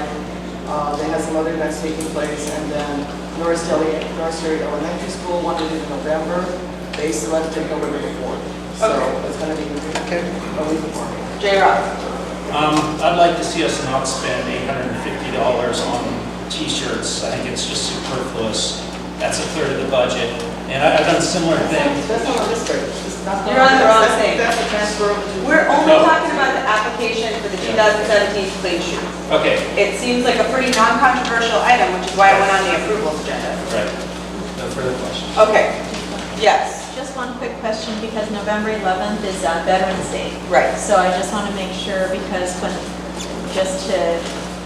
it might be a little bit more difficult to get volunteers or others. There might be a lot of other community events. So I just want to kind of bring that up as a caution. Well, there's an added motivation because the students are required to put in 10 years of community service. If they come out to volunteer, they have 4 hours right there. Okay. And I understand that if they invite their parents to bring along a parent, they get even more community service. So that's an incentive to have students come out. I was talking to the vice principal there, Mr. Lopez, and I was recommending that we could maybe get the athletic teams out to help with the food as well too. Okay, all those in favor of the application? All those opposed? Any abstentions? Okay, great. At this point, I am going to ask the people from North Sterry to come up. This is item number 6. And I know you have 15 minutes later here. I would ask you to keep it to 5. I will do whatever I need to do. All right. Hello, Chair, Board, and everyone else. My name is Luana Leyva. I'm part of the booster club. Can't hear you at all. Oh, sorry. My name is Luana Leyva. I'm part of the booster club at North Sterry Elementary School. We are requesting a grant from the council for $5,000 to help support launching a new program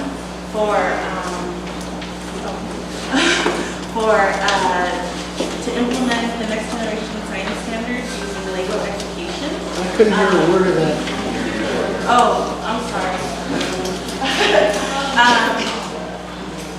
I'm here to request $5,000 so we can implement a program using robotics, coding, and engineering for our students.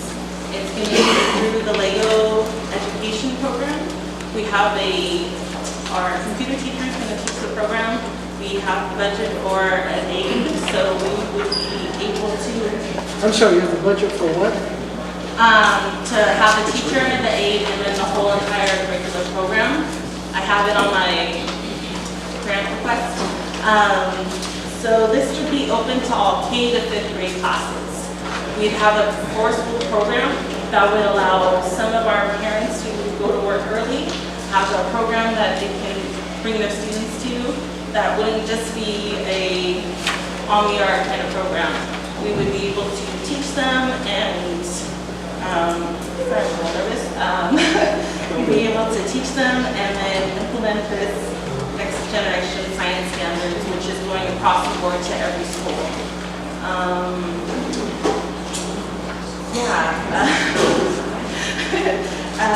So this would be a benefit to the district because this would allow more students to come to our school. Our student enrollment is dropped by 25%, and I believe it's because we don't have programs that would entice our students. I know a lot of the other schools around here, like Fairburn and Warner, have a bigger budget than we do. So that's why I'm requesting this grant. I'm hoping we would get more students, hopefully get more funding, and hopefully, impress you guys with some of the robots that they create. All right, is there a motion to approve the grant? I'll make a motion. There's been a motion, is there a second? I second. There's a motion and a second, is there discussion on the motion? Okay, I see, okay, raise your hand so that I can take a cue.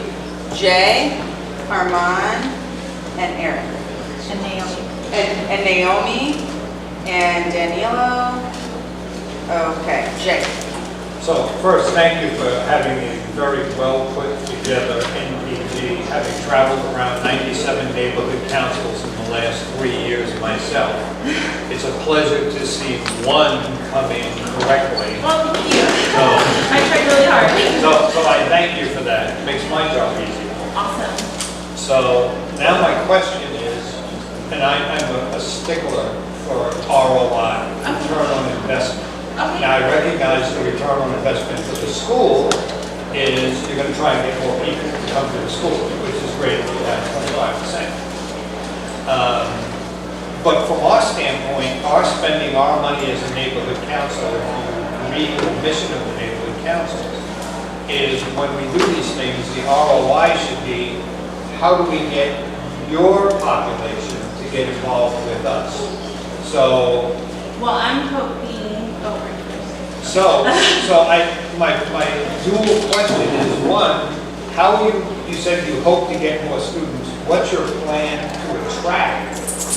What is your marketing or plan to attract more families to bring kids even to this program? And two, the bigger question for me is, how will the school become more interactive with the neighborhood council?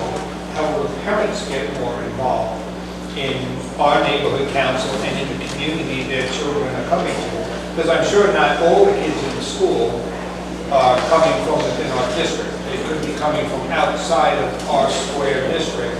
yes. And so my question is, for $5,000, which is, if we didn't get all the other money held by CD11 last year, I got to be honest and say I don't think I would vote for this, because it would be too big a chunk of our money, of a $42,000 budget. It would have been more than 10%. But the fact that we have all this additional money, now I have to ask how you guys are going to interact with us and work with us as a neighborhood council to get the word out to your population, who we are, what we do, and how they can volunteer with us, maybe with cleanups or clean streets or hosting events at your school, that type of thing. Well, we're already on a schedule for June 4th for Clean Streets LA.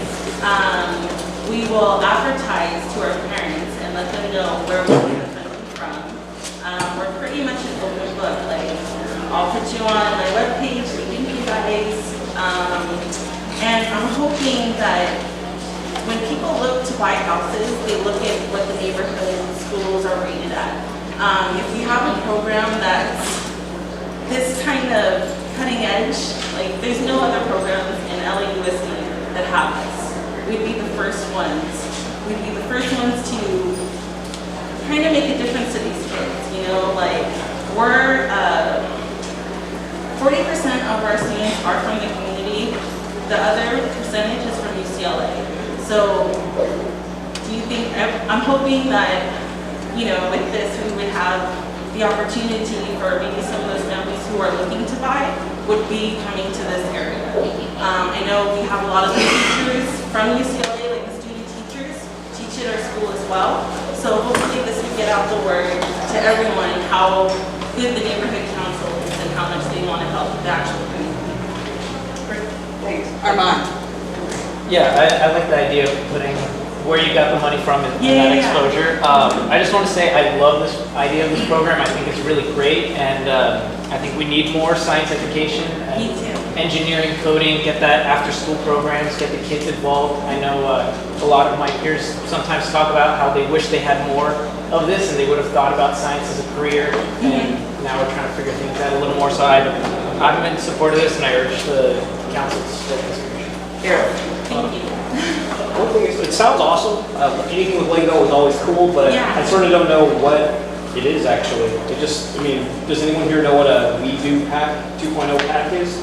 Or what we're buying? Or It's what an we're using? actual curriculum for the students. It comes with over 200 parts that will be with the motor, the sensors, the program, the actual curriculum for K to 5 or 5th grade. So we would be able to open this up to even the kindergarten class and have them build, like they have these ones that are little Milos, and I don't know if you know who that is. That's a rover that was on Mars.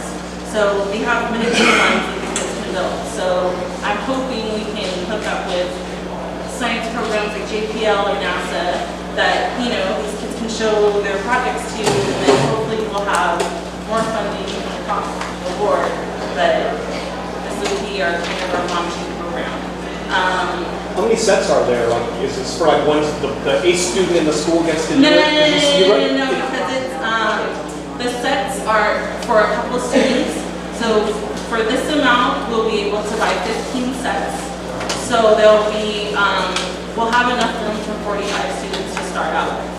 Last year, we had the 4th and 5th graders do a robotics program, but it was with a robot that they couldn't build. It was already pre-built for them. So all they did was the coding, and even though that was great for the students, I want to open it up even more. And so this way they'd be able to build their own robots, design, build, code, and then get them to work. So I'm hoping we can open some of the stuff to science fairs, maybe invite the community, so we have more community participation across the board. Okay, and then lastly, we did a cleanup, sorry, real quick. We did a cleanup last year at North Sterry, and I remember, I think, one teacher, maybe two sets of parents, and that was something like that. It was kind of, I thought, a dismal turnout. There was more of us helping than the actual school. A little bit disappointing because, you know, it's not, the students, I don't know, there just wasn't that much turnout from North Sterry itself. So I'm hoping that would be better if we're going to support something like this, because that was a little bit weird. I was like, oh, cleaning, but, you know, I don't want to say I cared more than your own, you know, teachers, etc., but sure felt like that. No, I understand. And like in our last cleanup, it was before school, and we had a nice turnout. We had about 20 families that showed up. So I'm definitely trying to get more parent and community cooperation, and I've been emailing and stuff like that. I used to be the president and moved up to the president's spot now, so I'm hoping with me going around and asking people and coming forward, like part of the community, we asked some of the vendors on Sawtelle if they would help with some of our fundraising and stuff like that. So we're really trying to get people to shop around here and become more a part of the community. Okay, Naomi. I'm speaking as a parent of a high schooler girl, and who does love coding. She loves a lot of this stuff.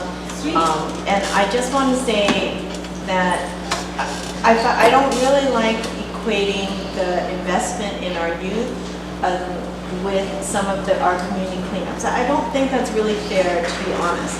I do think, though, that investing in like our youth in our local community could come back, maybe not immediate, but I think it could come back much later. And I think my only comment on this one is I wish I would have seen a little bit more of a push specifically for females, because on all the STEM issues, you're not getting still the equity among the sexes, and I think to start at younger and younger ages, I think we really need to be cognizant of making sure to include, doing a special push to get the girls included. So that's my recommendation, but I think it's a great investment. I think we need to think about that for the future. Daniela. Yes. So how many sets can you buy with $5,000? Well, it's 15 sets, and it's not the 5,000. The 5,000 also covers the teacher's salary plus an aide salary. The sets come out to $2,639.07, and that's for 15 sets. So is this for the duration of like 1 year? 1 year. So we would end at June 1st. So that would be 20 weeks for a teacher and aide, and then this program. Could you start with a smaller number of sets so you don't need the $5,000? See that we're not doing program to see where you can go with it? Well, we have a pilot program, and we have the 4th and 5th graders in the pilot program. There was about 20 students there, and that was only the 4th and 5th grade.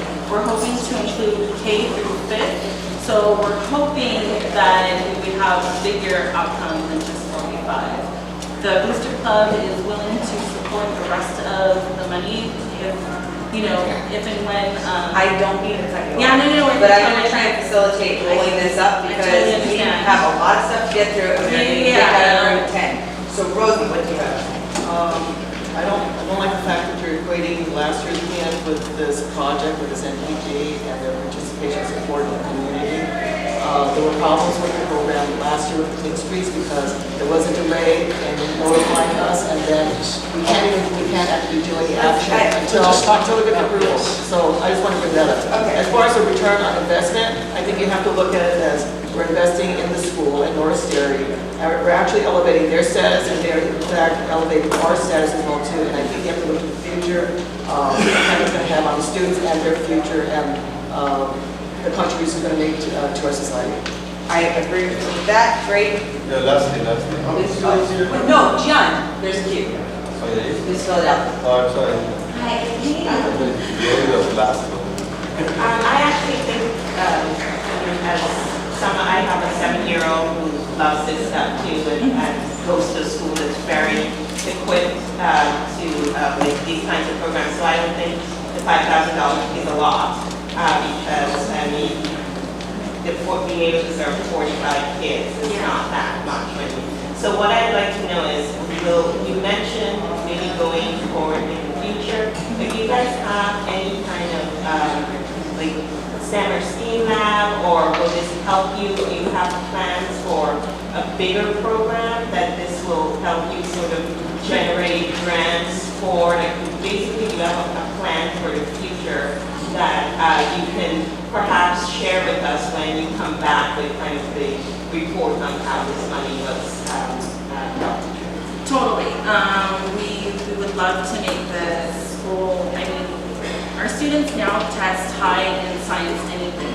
So this is something they're already interested in. This will give us obviously the opportunity to show them not only does math apply, art, everything, you know. And I'm hoping to have every kind of class generate from this. So maybe an engineering class or a design class that does, you know, implements the design for the robot and stuff like that. So I'm hoping it's going to create more programs for the school. Obviously, it would be geared towards a STEM program. I think that answers the question. Ron? So, yes. A similar question, but I'm guessing that these Lego packs are an expendable item, like the kid uses the items, builds the robot, and takes the robot home or whatever? Well, they wouldn't take the robot home. They would be able to build it. We can buy replacement pieces and stuff like that if they wanted to showcase it for like the rest of the school or something like that. There's enough pieces, and we would buy replacement pieces too. So the kids would be able to showcase, you know, their robots. They wouldn't be able to take it home though, just because it would be the school's property at that point. Okay, Gian is getting the last. Wait. I'll finish. Ron, So, you've got 22 seconds. Thank you. So this is something that would have to be replenished every year, essentially? No, not necessarily. If the robots are broken down after the school is, you know, for the summer vacation or whatever, then we would put everything back into the boxes, and then it would be able for the next year's. Yeah, you can only solder things so many times, but okay, I got you. Okay, Gian. Total, we have 261. Oh, 51. 71. Sorry, that's the principal. Okay, great. So now we're going to vote on this. It's been moved and seconded. We've had a thorough discussion. All those in favor of this grant, please raise your hand. All those opposed? All those abstaining? Danilo? Okay, great. So it passes. Congratulations, guys.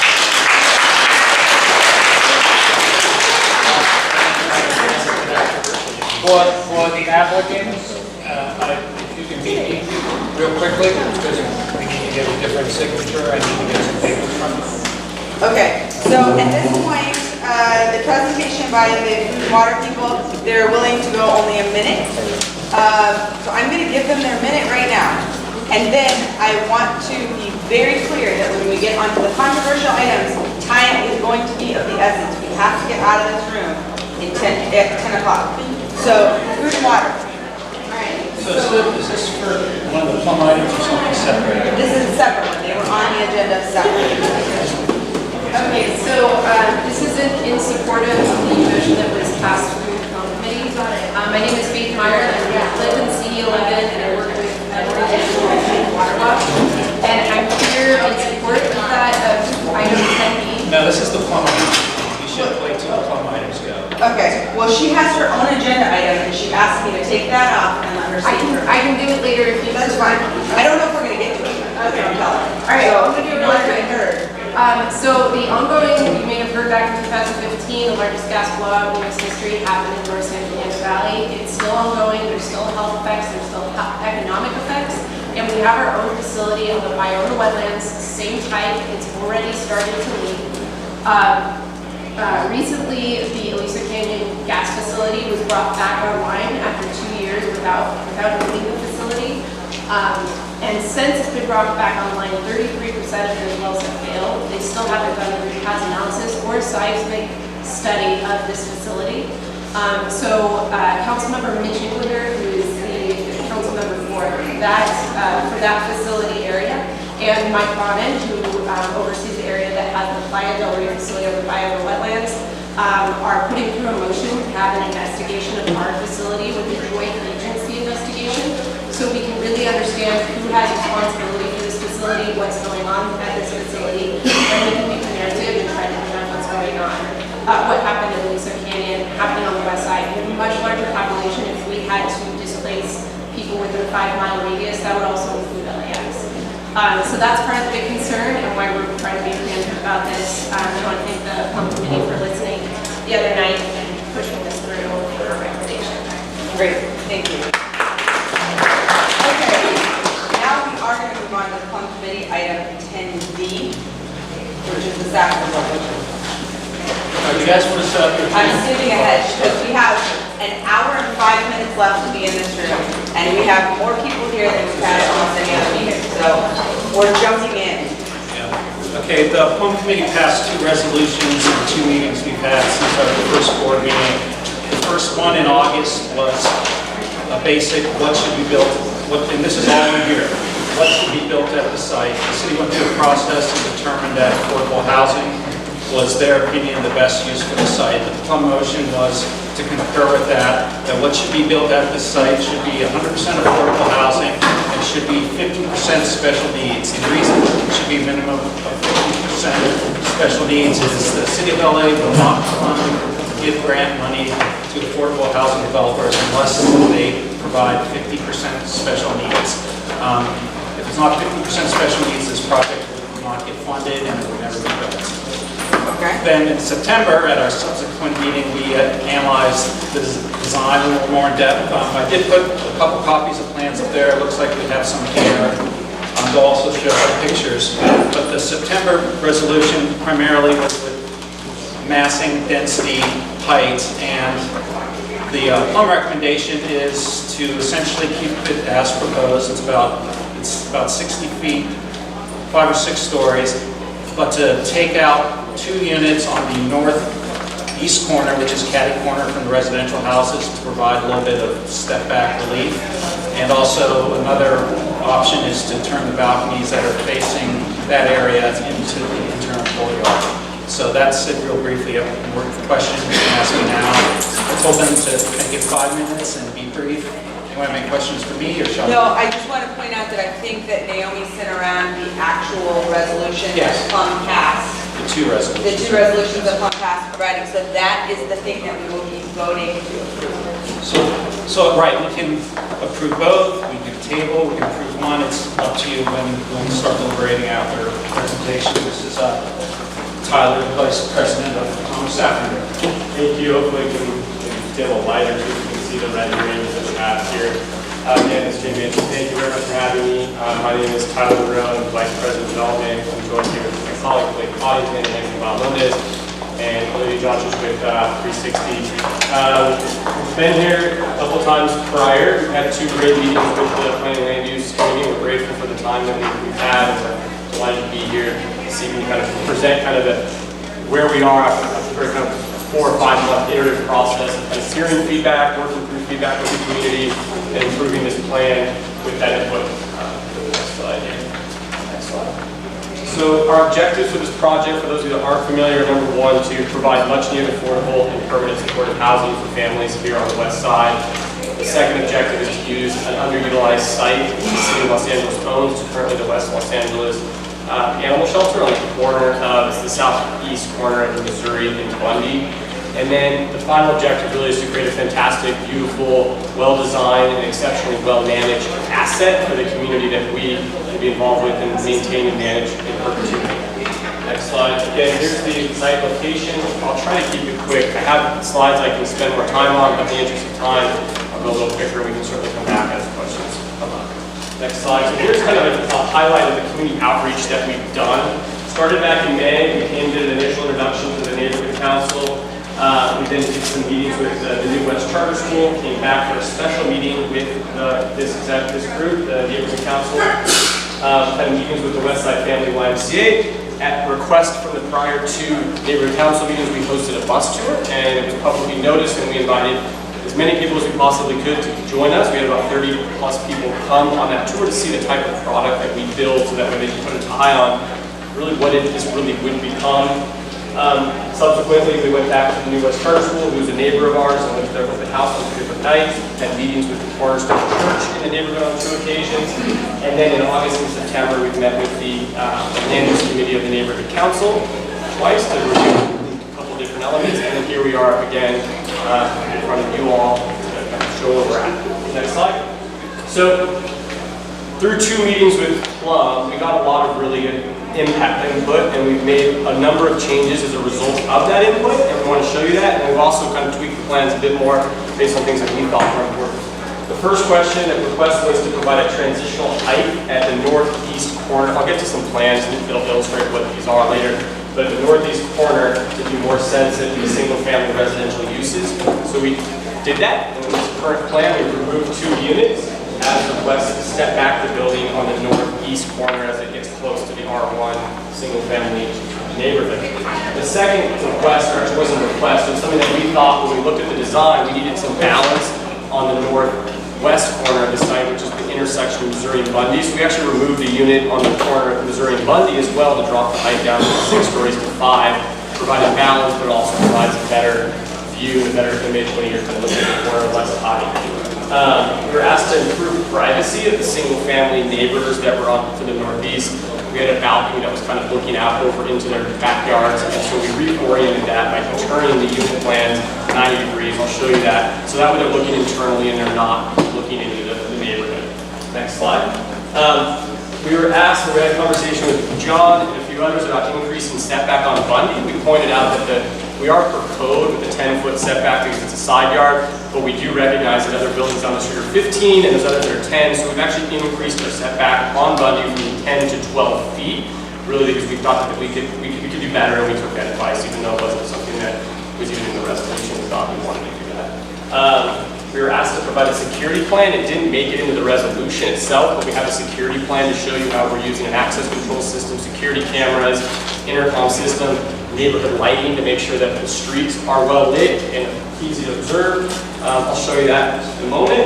And then also had some comments about providing a community garden space. We looked at a couple ways of doing that, ways to either engage the school or the surrounding community.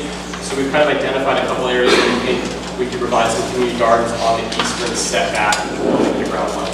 So next slide. So here was the previous rendering.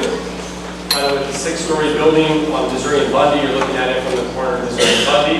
And let me the next page, one slide please. So here is the current rendering. So what we've done is we've removed 2 units over here to reduce this height, so that way the 6-story height is actually set back about 60 feet from the street. And on the street it's only a 4-story element. That was requested by Plum, so we did that. We then took it upon ourselves to take another unit off the top on the corner, because we kind of wanted to bring this down, and we're kind of putting a little roof garden up there with some trees to kind of look north. It doesn't look in any of the R1 neighborhoods, so that was a strategic decision in terms of where we put a roof deck.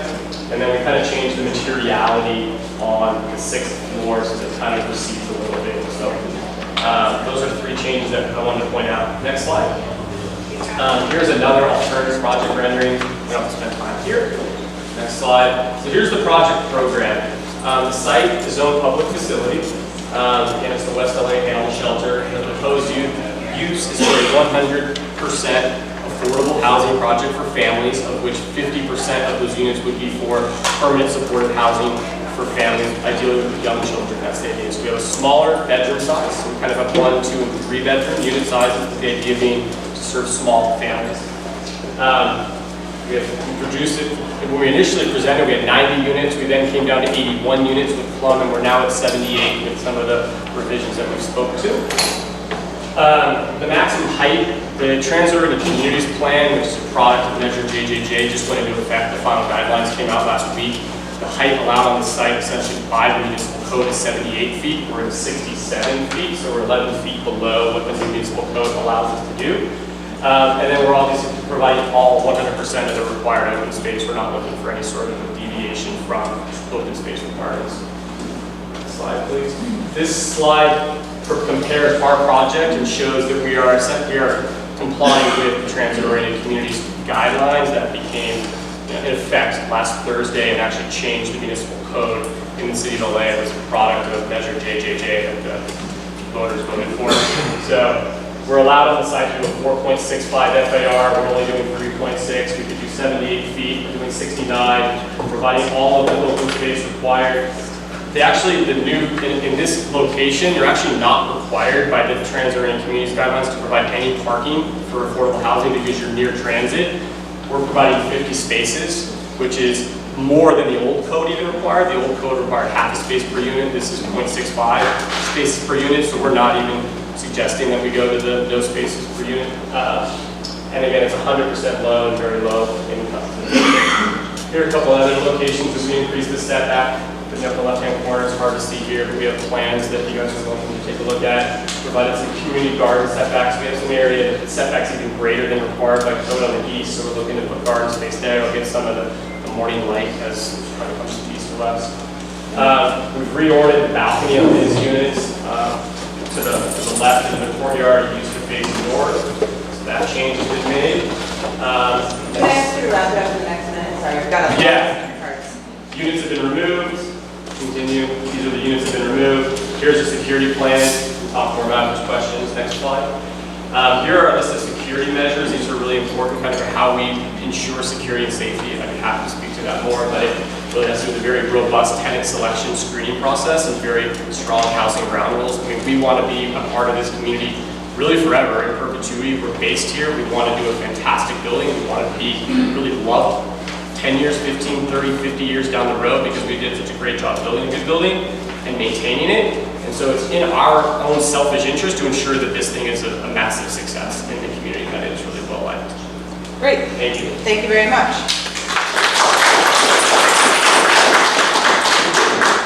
Okay, so we have a lot of public comment cards. I am going to limit everybody strictly to a minute apiece. So when I interrupt you, please stop talking, or I will bang the gavel, which will also be fun, but I prefer not. So Ron Olson is going to be first. Okay. If you look on the map on one of those photos, you can see my house. I live 3 houses from the corner of Missouri and Bundy. At first, I was very apprehensive about this, but once I went on the tour, I saw what their existing properties are. All my fears were relieved completely. All of them. I'm in absolute complete support of this project. I live in the neighborhood. Because the reason I say that is because say if this project didn't go in there, the community, the neighborhood, we could do a lot worse that could go in there. So offer your support to this project, okay? Great. Thank you, Ron. Lynn. Hi. So much in favor of this project. I know so many families like myself, middle classes, there's no way we can afford to buy, barely even rent in this area. It's a serious hardship that we're facing, a crisis like we've never seen. And I'm just so glad that groups like this are working hard to build beautiful projects that work, that help to create, creative solutions to the problem. And we have lots of creative minds in this area, and I think West LA could really kind of lead the way in the country because we have some of the highest rates. Great, thank you, Lynn. Karen.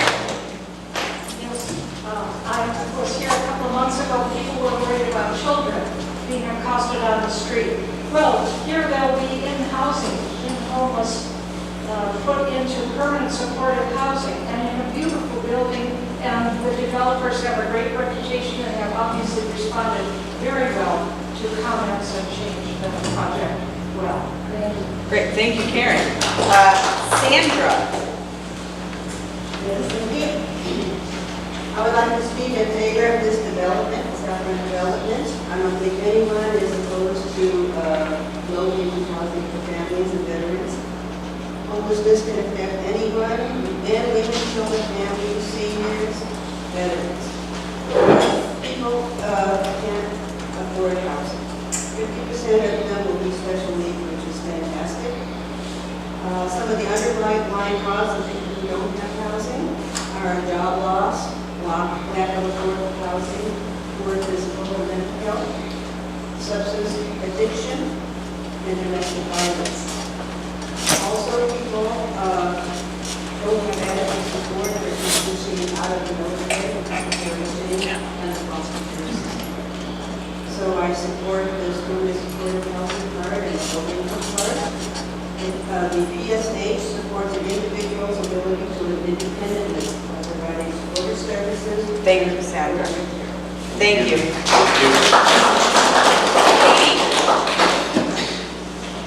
Hi, my name is Katie. I live in this neighborhood, and I'm really excited about this project. I think the building is beautiful, and I'm really happy you're taking these considerations into account.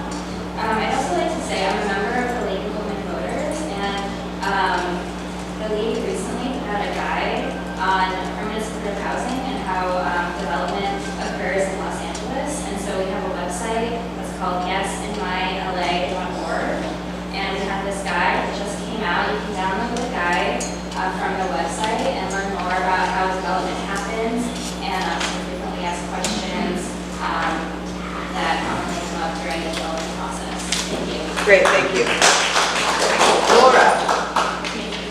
Yeah, I just want to echo the support that everyone else has said. I think we've all been affected. I know I have by the rising costs. I'm a renter of an apartment, and I've also worked as a mentor for transitioning families from homelessness to sustainable housing. And the mentorship program has just amazing benefits. I've seen that work for a single dad and his kids, getting his kids out of foster care. And I think that some of that mentorship is what is appealing. It's not the formal mentorship, but that continued involvement with the resident director, with the sustainability of the involvement of the developers is what makes this project unique. And so I'm in support of it and wanted to voice that. And it's beautiful and will fit in the community very well.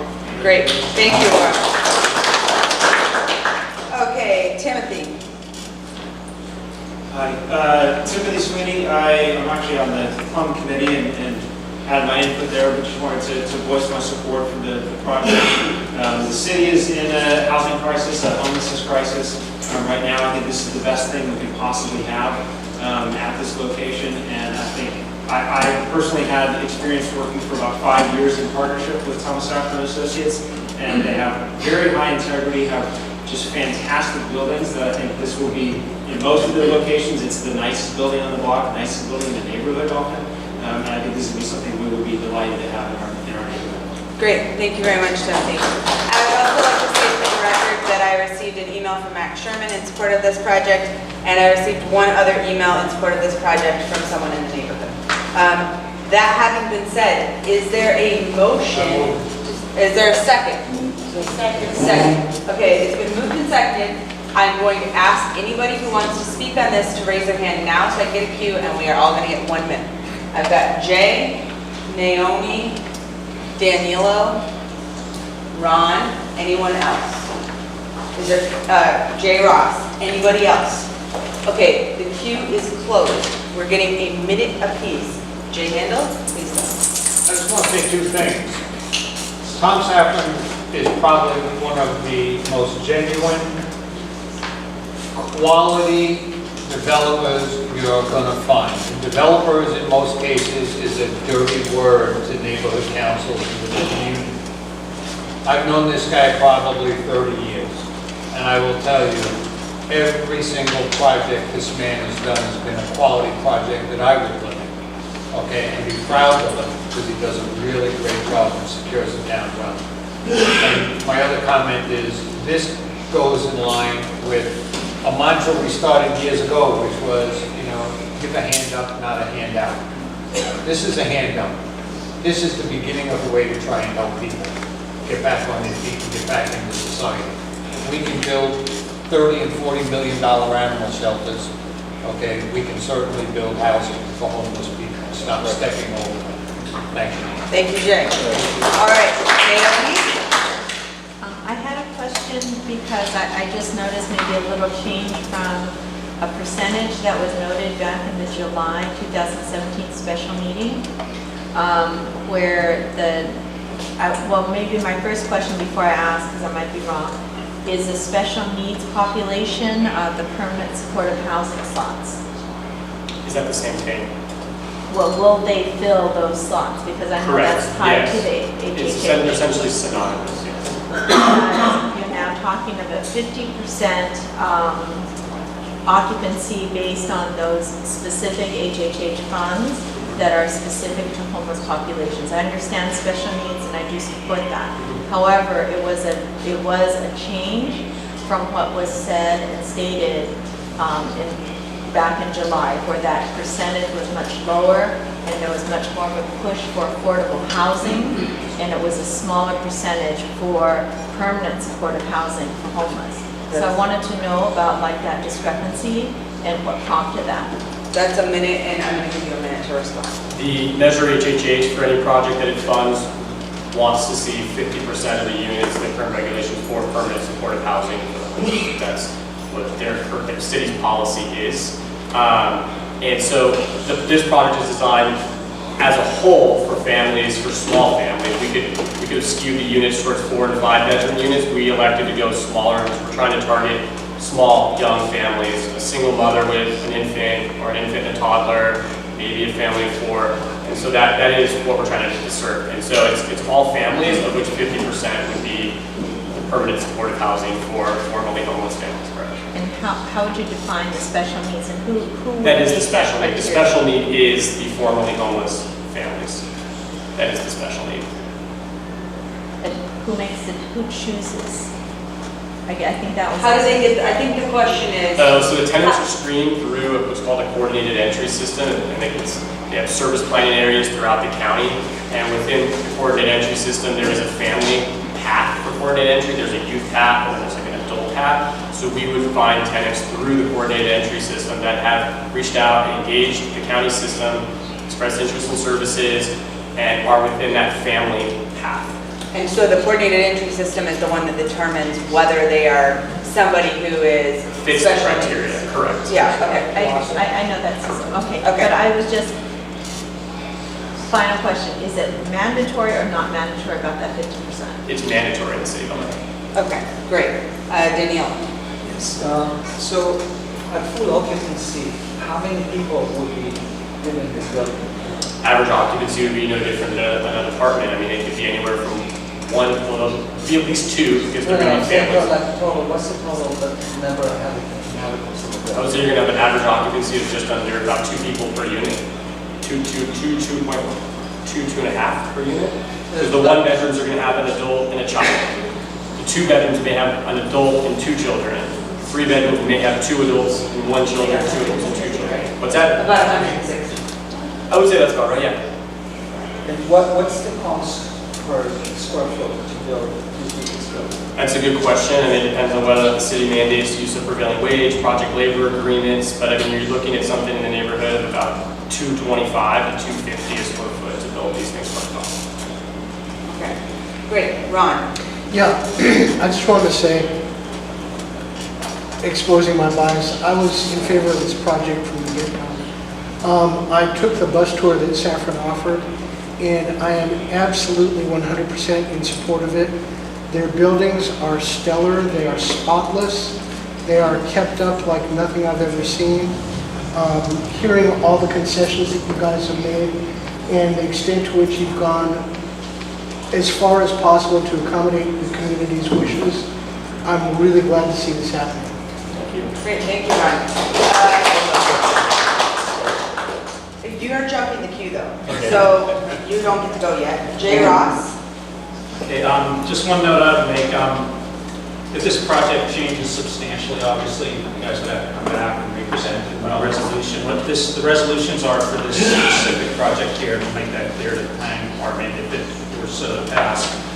I would amend the motions that it should be 78 units based on this September 27th design, with the extras unit removed on the northeast corner. The community garden is mandated, and the 6th floor variation with a different color and material is mandated too. So I propose those amendments after we get around to voting. So parliamentary procedure is, there's no such thing as a friendly amendment? Right. So this is amended motion. I'll second the amended motion. Okay. We'll vote on the amended motion, then you'll vote on the full motion as amended. Okay, fine. My other question is the zone change required or no? Thank you. Okay, so right now we're going to vote on the amendment before we take Barthel's question. It's been moved and seconded. Is there any opposition to the amendment? Any abstentions to the amendment? The amendment carries. So now we'll continue on. Partho, you're getting the final word. Okay, what's your timeline? It's a good question. I think we're cautious or optimistic that you guys vote to support. With that, we'll start to prepare an application to the city under the Transit-Oriented Communities Guidelines. Hopefully get something in the city in the next few months, work through that process, not that they're final, and apply for funding in 2018. And then optimistically maybe we can break ground by the end of 2018, early 2019. Okay, perfect. So now we have amended motion. It's been moved and seconded. We thoroughly discussed it, and now it will go for a vote. All those in favor of the motion, please raise your hands.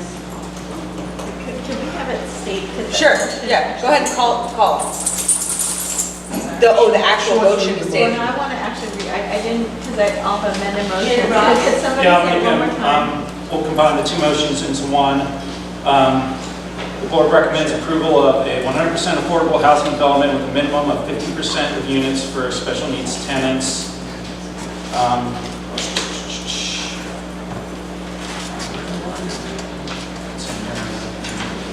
Yeah, and to approve the design of the affordable housing project based on the September 27th design iteration, which includes removal of the units on the 4th and 5th floor on the northeast corner, removal of the top unit on the northwest corner, and mandating the community garden and mandating the variation in color material on the 6th floor. Let me just make sure that's everything. Balconies, I mean, balconies. And yes, the balconies as designed facing inward. That is the motion. Okay. That's covered as within the iteration. All those in favor, please raise your hands. All those opposed? All those abstaining? Danilo and Jean abstaining. Rosie was a no. Okay. Thank you. We're immensely grateful. We'll make you proud. Thank you.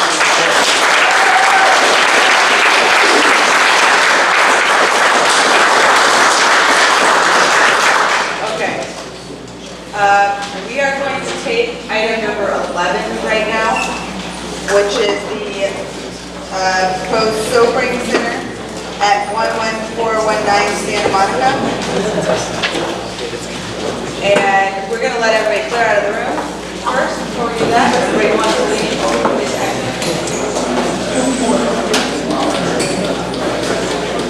Jake, you want to come up? We'll let them.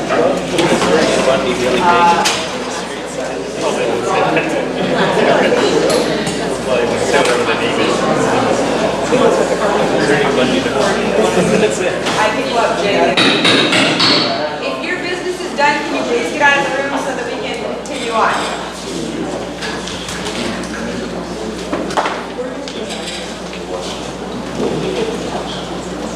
Run, brother.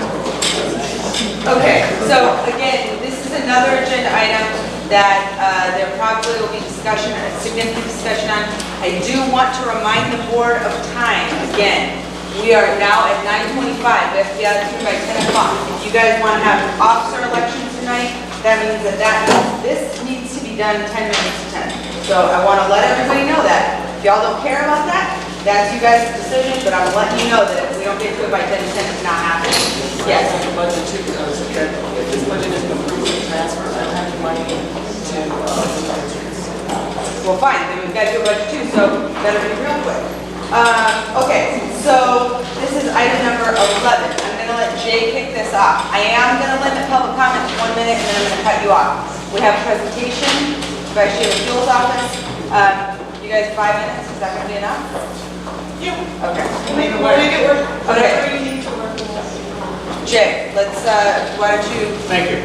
So this item was brought to my attention by LAPD, not by any other government agency, that there is a sobering center, which is, from what we understand, a project that first responders from around the western side of the county will be bringing people who are inebriated or on drugs to come in overnight and then be released back into the community when they are sober and leaving.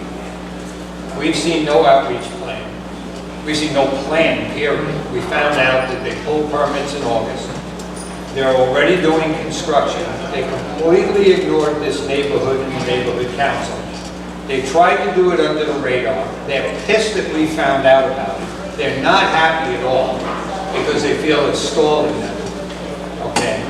This is the worst possible production of government that you will ever see. When they take things and say, well, it's by right, we can do what we want in your community, this is not government helping you. This is what they're doing to you and to us. We have a community here that this board has worked on numerous projects, the CIM projects over at the Walker Burger, the Wiseman project, like him or not, he's building in our community. The Jeff Appel project, bringing in a Whole Foods 2 blocks down. And then we get a drunk tank. We get a West Side tank that Santa Monica's waiting for us to open up. They can bring their people. And that's 1:30. How much do I have? Well, I'm going to stop you because I want to make sure we get the community in. I'm going to give you the last word on the agenda item. But I want to see what people have to say. I'm going to give them 5 minutes. We've got a lot of people that want to talk. I do want to focus your all's discussion though, because we do actually have questions that are coming from the community. So, these are the questions to keep in mind. In the spirit of transparency, how did the county supervisor and others involved in the decision to place the sobering facility outside in this location? What other locations were considered, and what were the responses to having this in their respective neighborhoods? That's the first question. The second question, what is the expected number of people to be admitted to this facility per day, per week, per month, etc.? Third question, the majority of quote drunk arrests are concentrated in Culver City, Inglewood, Burbank, and Glendale. I don't know where those stats come from. So why was Santa Monica chosen for this location? Those are the things to keep in mind. And we will have the last one. Okay, so now you all have 5 minutes, but I am going to cut you off after 5 minutes because we do have people that want to speak.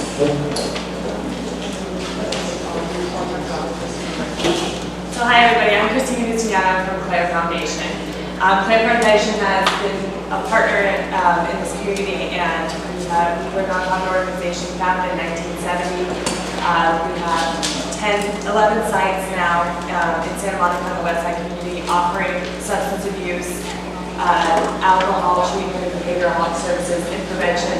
We partner with the schools. So when this project came up, and we have Shane here, who's an expert in doing a lot of these sobering centers throughout the country. So she can talk a little bit more about what this program is. And we're actually calling it an assessment and counseling center because it is much more than a drug tank and a sobering center. What Claire does is we offer treatment services. We offer everything from clinically observed detoxification through residential treatment services, outpatient, and what we are is recovery. So it's a lot more than just sobering up. This is an opportunity. We'll have benefits people on site. We'll have housing, supported housing services on site for these individuals. So the goal is to break the chain, because we see a lot of these calls are recurring calls. And so Venice, for example, 80% of their calls for the fire department are inebriated individuals, which requires an enormous amount of resources. So this is an alternative to offer a solution to have long-term outcomes. And that's what we're in the business of, is offering recovery services So we will have full assessment on site. It will be most individuals will be staying for 8 to 10 hours. It is not a residential place where people will be sleeping.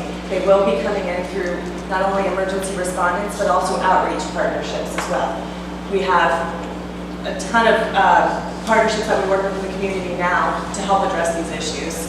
And so we brought a little rendering here as well, so we can see, you can get an idea of what the building's actually going to look like.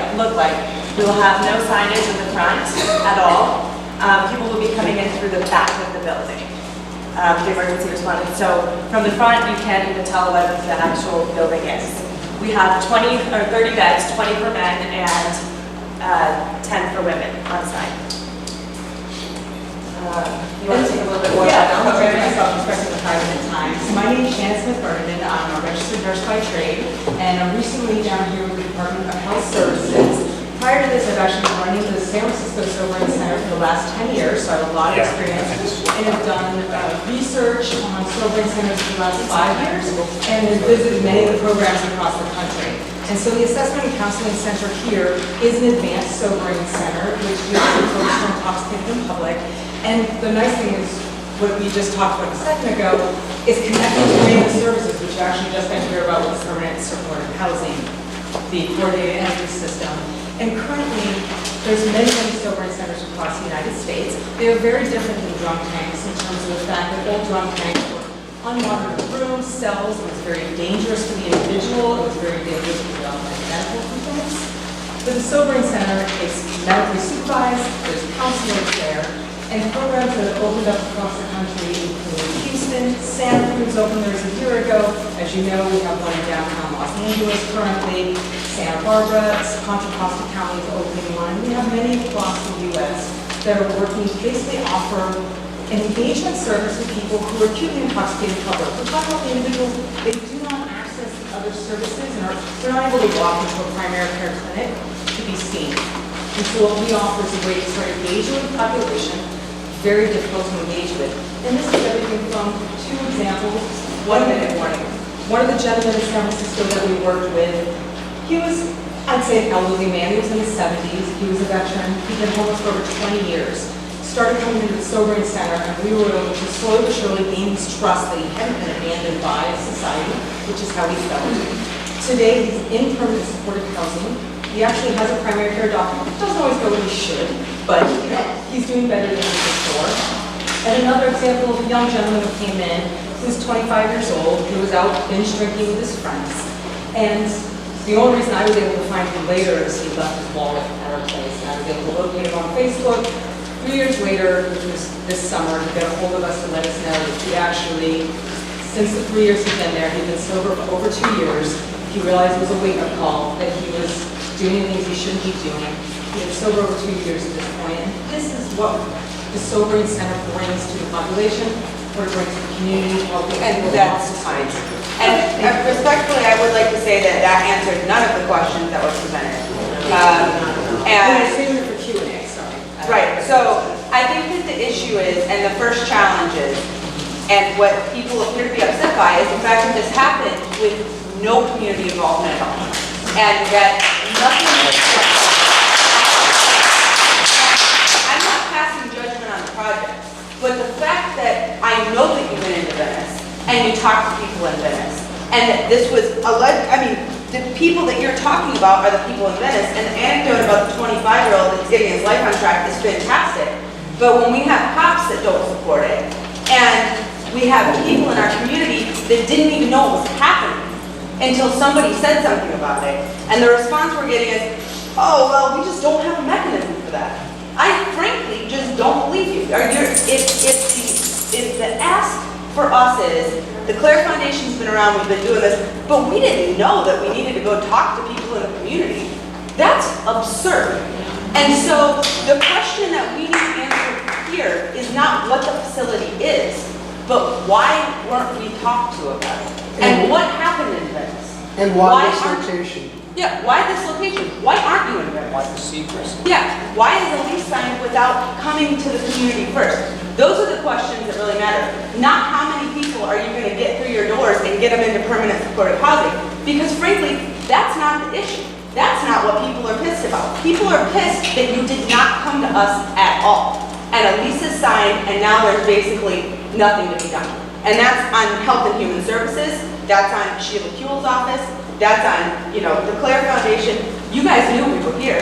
We've seen you in this room before. This is not, we weren't a surprise organization, like, oh, hey, wait, there's this thing?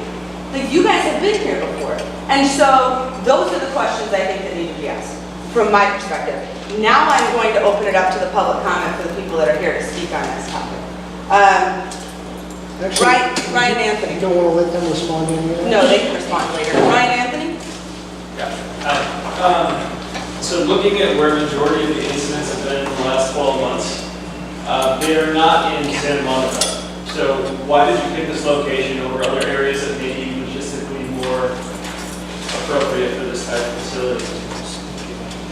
We did a significant amount of search for facilities all through the spa area 5. We looked at places in Venice. Based on zoning, square footage, and available properties, this was the only one that didn't make sense. And it was just recent that we made. And it still makes sense for our first responder populations, for our hospital partners, and for our homeless services partners in Spa 5. Well, when you say, I want to clarify, because when you say it's the only location that makes sense, there are, I can think of at least 5 vacant buildings that are about the same size within a mile of here. There are industrial areas. There are places next to the Expo line, which of course we upzoned at some point, so probably nobody wants to do that property. But when you say there's no other available area, that's actually very vague. There's lots of available areas. Jay? So, piggybacking, here's a straight up question, guys, no BS. Was this building picked because it was a by right building and you could just go in there and not tell anybody? Be honest, because we're going to catch you in the PRA.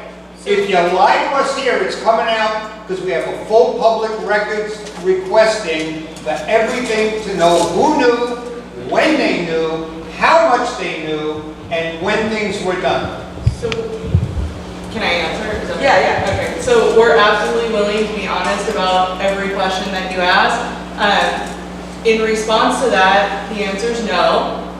We did not have the intention of going through this process without ever talking to anyone. That's not the question. That was the question. Was it by right? Is that why you did it? That's the question. We visited other properties and there were issues. It was not only, we wanted an easy access point that was not directly off the main street. So that's one of the things that was taken into consideration that this building provided.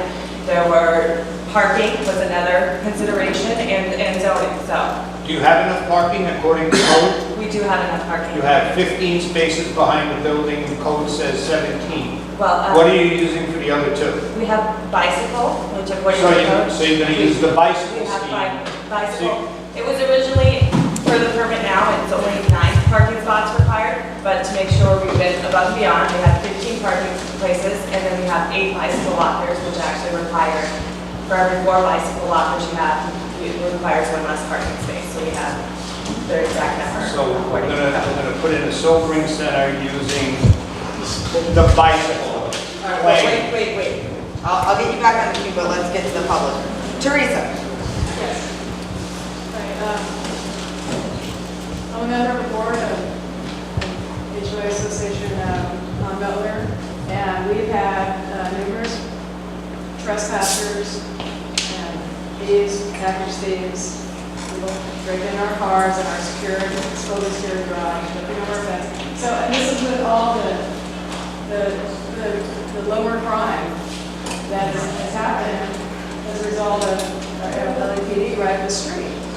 So lower crime, but we still, this year, have already had 3 that I know of because we had a car stolen, so we put in video cameras. So there's a lot going on already, and I just want to, and where is Mrs. Cohen? Miss Cohen?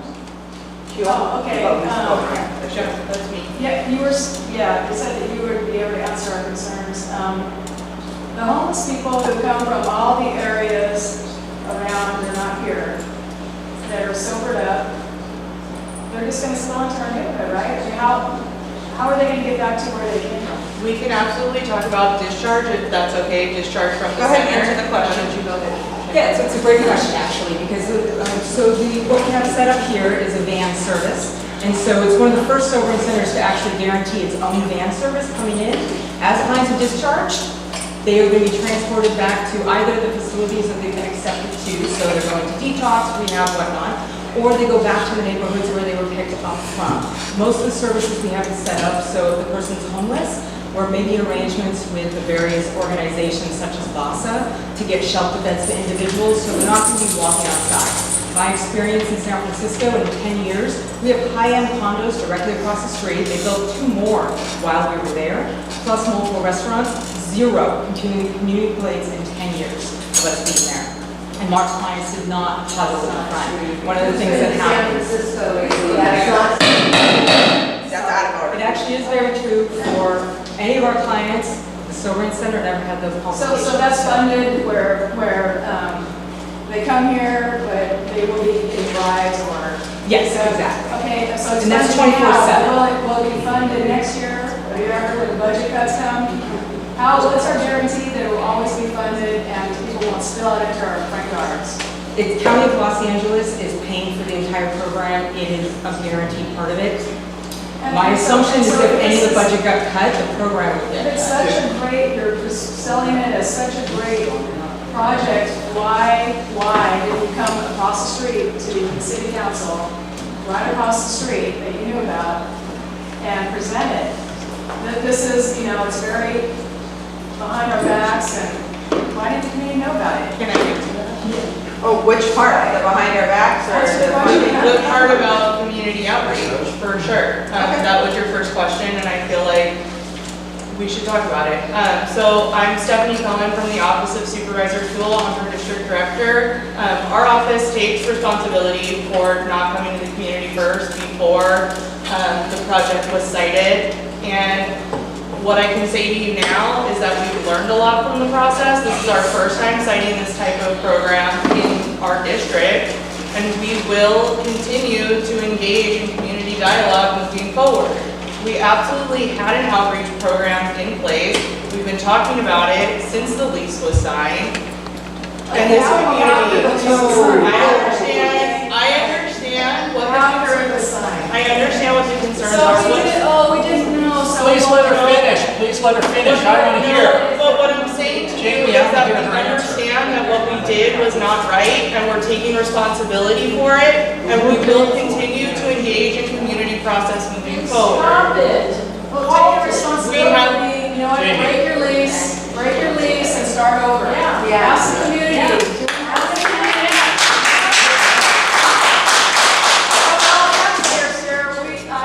I give you permission to break the lease, pay the penalties, and start over. We will definitely engage in a community process, and we welcome open dialogue to make this project the best project that it can be. Okay, Teresa, your minute is way up, so we're gonna move on to Robin. I wanna make sure everybody gets their chance to speak. So, Robin? Good evening, Council. I'm Robin Doino. I'm from the Mar Vista Community Council, though I don't represent them. I understand the surprise element, what an irritation, of course. I wanted to speak to the sobering center aspect of it. The sobering center is so much better than doorways, parks, alleys. I'm 42 years sober, and I've worked in the field in numerous areas. A sobering center is a very humane and wise idea. Of course, like many things, it has to be done right. And I understand council's irritation. Nonetheless, the sobering center itself should be looked at as something positive that may well serve the community greatly. Thank you. Thank you very much. All right, next we have Len from Councilman Bonan's office.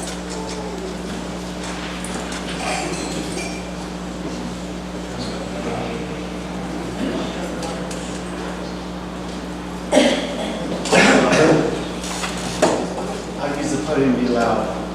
This is a statement from Council Member Mike Vaughn on the proposed subdivision. Okay, thank you. I will try and speak up. Community input is essential to building the neighborhoods residents on the west side deserve, and Councilmember Vaughn is disappointed that there was not adequate community input.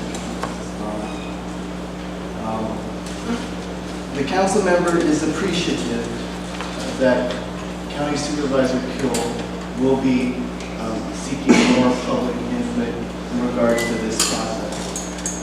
Councilmember Bonin does support an assessment sobering center on the west side and believes that a facility like this will help free up valuable time for LAPD and LAFD first responders so our cops, firefighters, and paramedics can spend more time in our neighborhoods. And so he is very appreciative that the Supervisor Kill's office is asking the County Department of Health to conduct a community outreach process that will allow neighbors, stakeholders, and groups like the West LA Sawtelle Neighborhood Council to offer feedback and input on the process. Okay, well, hold on, we've got to, can you write your notes, because we've got 2 more people in speaker cards. Is that all from the council member? Yes. Great, thank you. Okay, so I have Al Casas and Vicky Casas, so I'm gonna go with Al first. I'm gonna start my timer again. Sir? I'm gonna let you all know, I was the chair of Plum and I was neighborhood council for 15 years. Stephanie worked for Bloom. I don't even remember Bloom. And anytime there was the littlest tiniest project going on, we got contacted and we were notified. Obviously, Sheila doesn't have the same respect for the community. And she has decided to just ram this down our throat. I know Venice rejected this project. You made a statement that 80% of the calls in Venice are for drunk people or intoxicated people. So why would you bring them all the way to West LA? Why wouldn't you just leave them in Venice and do something like that? Santa Monica also, like as Jay said, has decided this is a great project because they don't have to keep them. When I was the chair of Plum, Santa Monica's police department's policy was to take all the drunks and all the intoxicated people, put them on the Santa Monica bus, and tell the bus driver to drop them off at Bundy. And so, the chief of police... That's a wrap now. Wrap it up. Okay. The chief of police, Bradley, knew it and wouldn't confront the city of Santa Monica about it. That is Santa Monica policy. So now Sheila Cooley has decided to bring them all here too. We're the neighborhood that always gets the bad stuff. If Councilman Bauer really cared about us, he would have stopped this, and he obviously knew about it before it all happened. Great, thank you very much. Okay, Vicky. I'm not going to stand for you because I don't think you deserve it. I am appalled that this would happen in our neighborhood with not being consulted, not one iota. San Francisco is a disaster. You can't walk down the street without watching someone shoot up in a doorway.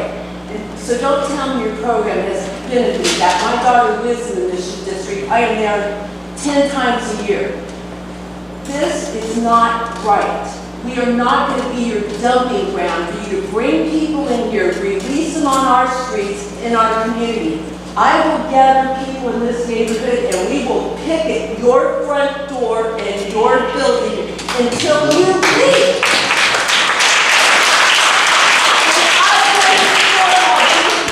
And you tell Sheila Cool that she is absolutely the most horrible person to do this to any community. She has no right to do this to us, and we will not stand for it. We will be in front of your door and around your building until you go. Thank you very much. I would also like to say, and then I am going to let you have the last word. We're going to take a break in this discussion so that we can talk about Rosie's budget, because we need to do that before 10 o'clock. And it sounds like this is a much more in-depth discussion, so I think we should probably have time all about it. But I would like to say, I do feel at some point, you know, to get the assurance that you're going to do community outreach sort of seems futile now, because you've already signed the lease and you have a plan and you have these statistics and you know what it's like in San Francisco. And so, what are you outreaching? I don't understand what outreach is. If you're doing it by right and you're already going to do it, then what good is the community outreach? So that you can see how pissed people are? I just don't understand. Like, I literally don't understand why you would waste time doing outreach on something that you've already decided to do, that apparently is fine with the councilman. We're going to find out what happened in Venice. So I suspect that it was, you know, Venice didn't want it there. That's not the case. Oh, you didn't know either. All right, well that's good to know at least. So it was all secretive. Never came up with that. So you didn't learn your lesson last time. So there was no conversation in Venice because there was no building. There was nothing in Venice for us to cite. Okay, so you're sorry you didn't let us know, but we're still paying the price and you're not doing anything to ameliorate the situation. This is part of why we're here. We actually were going to open it at the end of this year. We want to prolong that to allow for adequate discussion Well, between now and here's then what and take into account all of the concerns that. Break the lease and then we'll Well, have I had a a long discussion with Stephanie the other day, and here's what I think that we need to see before I take a break and go to motion. We need actual statistics. I don't care about a guy who left his wallet there, who finally got his life back on track. I don't care about how nobody in, a $9 million penthouse in San Francisco, who's probably only there 3 times a year anyways, doesn't complain about the people there. I don't want to hear anecdotes. I want to know what are the statistics as far as crime increases, homeless people not going back to where they came from. And I don't want you to tell me that it doesn't, our experience is it doesn't do anything because we've got one in Skid Row. That's not sufficient. That is not a sufficient data point to tell me that it does not increase crime. I need to know where they're at, when the studies have been done, and what the statistics are. We need real information, not as sort of, everybody's having like unicorns and rainbows and these things and it's great. That's all we ever get in outreach programs about these sorts of things, is just how wonderful it is for the people that go there and not about what it's like for the communities that it impacts. And we are not getting those answers. So when we have a town hall, I would appreciate if there's some actual statistics that come to tell us about crime rates, when people leave, because you can't keep them there for 8 hours if they want to go. What happens then? You can't make them get on your van, so what happens then?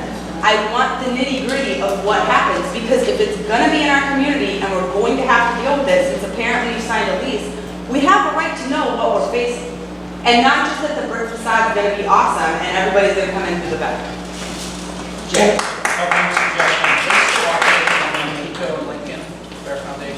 We have, Yeah. we have sites, yes, we have one on Lincoln, and we have several properties on Pico between 9th and 11th Street. The one you're proposing, is it similar to the one on Pico and Lincoln? No. So I was thinking we can go visit one and. No, it's One in Skid Row, Yeah, it's getting an multiple outpatient. services. And my understanding is that's where people went. I requested from CD11, and I'm requesting now my senior lead officer and his boss in the back, Sergeant Scott. I'm formally requesting a call for service run on the location in Skid Row for the last 12 months. I want CAD map breakdowns on type of crimes in and around the surrounding building on the location they have downtown in Central Division. I want those statistics to come back so we can see exactly what the calls for services are. That's number one. Number two, you cannot hold people against their will and you cannot force them into a car to make them go back to their neighborhood. That's called kidnapping. So I want to know how you're truly going to get people back out of our neighborhood that you bring in, which statistically, I was told, are all coming from outside of our neighborhood. They're not coming from our neighborhood. Number three, it's mind-boggling that you have an outreach plan, that you've had an outreach plan, but you signed the lease on July 7th. You put in a change of use application to Building and Safety August 23rd. You put in a demo and construction permit August 23rd. I stand out on Santa Monica Boulevard 3 days ago and listen to the jackhammering of the work being done. But Sheila Kuehl's office is pissed that we found out about it. It's appalling. What this county supervisor has done to this community is an absolute slap in the face, kick in the ass, go home people, this is what we're going to do. I'm making 2 motions. My first motion is to demand the county board of supervisors stop this project immediately.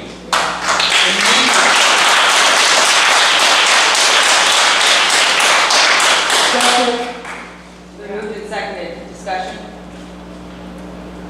Yes. Yeah, you're taking a prime real estate, right next to all these restaurants and businesses on a nice street that's walking distance from all of our places to take a, yeah, it's crap. It's not a good idea. Also, the idea that not putting up signage means that you're somehow serving the community is ridiculous, because the first thing people around here think when you see a building with no signage is what's in there. So it's not, no signage isn't really a way to benefit your business or the community. I was walking past that building just this weekend and thought, wait, what is going in there since the dance dance studio is out? And so, I mean, as a communication person, I'm thinking, that's crazy that, someone would think that not raising your hand is a way to somehow go under the radar in a community and that has citizens who are. On that note, I gotta call the vote on this one because we've got this, Jay's got another motion, we've gotta get Rosie's funding motion in before we're done. So, I'm calling the vote. All those in favor of Jay's motion, please raise your hand. All those opposed? All those abstaining? Okay, great, the motion passes. Jay's second motion. I move that the West LA Neighborhood Council send a letter to County Supervisor Sheila Kuehl condemning her and her office for the secrecy, the shroud that was put upon this community. Period. It's not right. Is there a second? letter of condemnation. It's been moved and seconded. All those in favor? All those opposed? Okay, great. Now, I'm stopping this. Ladies and gentlemen, we will be having the town hall about this, but Rosie does have a funding motion that has got to get through Can I tonight. have one request before we break? We're not breaking. We're not breaking. I mean, before we change topics. Well, no, you're gonna have to wait. We'll ask her next time. I've got it. Thanks, guys. Thank you. You can talk. She's gonna hang out. She's not running away in 30 seconds. Rosie has a funding motion. It is item number 9 on the agenda. It's a motion to up to and including $500 and $2,500 awarded for the 2016 Green Streets Challenge to be given to LA Conservation Corps and approval for the remaining $2,000 to be used for the 2017 Clean Streets cleanup. Is there a motion? Is it a second? Second. Two budgets on here. Budget A, budget B. They're being approved. Yes. Yes. I don't think we should spend $850 on t-shirts. No, I think it's worth it. Let me finish. They're superfluous. That's a third of the budget, and if you need a wheel floor, you can take that out and you can use mine. Okay, fine. Rosie, do you have anything to say about that? No, I think the t-shirts are actually a really good idea because it actually promotes the program. It's going to have Clean Streets on in LA. It's going to have LA 311. It's going to have a neighborhood council on it as well too. Great. So, quiet back there, please. So my motion is to approve the budget, and the budget is for $500 for the Green Street for LA Conservation and $2,000 for the 2017 Clean Street Challenge. I say we vote on that as a blanket budget and come back at the next meeting with details. You two go fight it out, come back and tell us what the real budget is. I'm not going to have time for that. She's going to have to spend some of it. So, When the budget's approved, the intention is the t-shirts. So hold the t-shirt money back for 2 weeks and then come back. Because it has to do with the time that we order it. okay, here's what I'm going to do. There has been somebody who doesn't like the idea of the t-shirts. And I have a suggestion for spend money. Okay, on but something we're else. out of time, and so we have to vote on this. And so my motion is that we approve Rosie's budget as it is with the t-shirt costs, because she did a fantastic job in 2016, and I think she knows what she's doing. So that's my motion. And my suggestion is Make an amendment. I amend that money be spent on buying wood planter bench combinations that can be built on site. I've done a project like this, and it's a very practical thing that'll be there a lot longer than just the marketing material. And the marketing material honestly is not going to make that much of a difference. I think it's a waste of money. This is also for goodwill because you're talking about volunteers. Okay, look, guys, we are trying to give you money. I am not taking a second motion. Take a vote. Take a vote. My motion, okay, fine. So it's Rosie's budget as approved. It's been moved and seconded. All those in favor? All those opposed? All those abstaining? The motion carried. Jenkins abstaining. Motion carries. Is there a motion to adjourn? I move that the rest of the agenda be moved to the next meeting, and I move to adjourn. Great. Ron's gonna go talk to Sheila too. Yeah. I got no I don't know, after that statement from Ron, Hi Naomi, I'm Leah. Good to see you.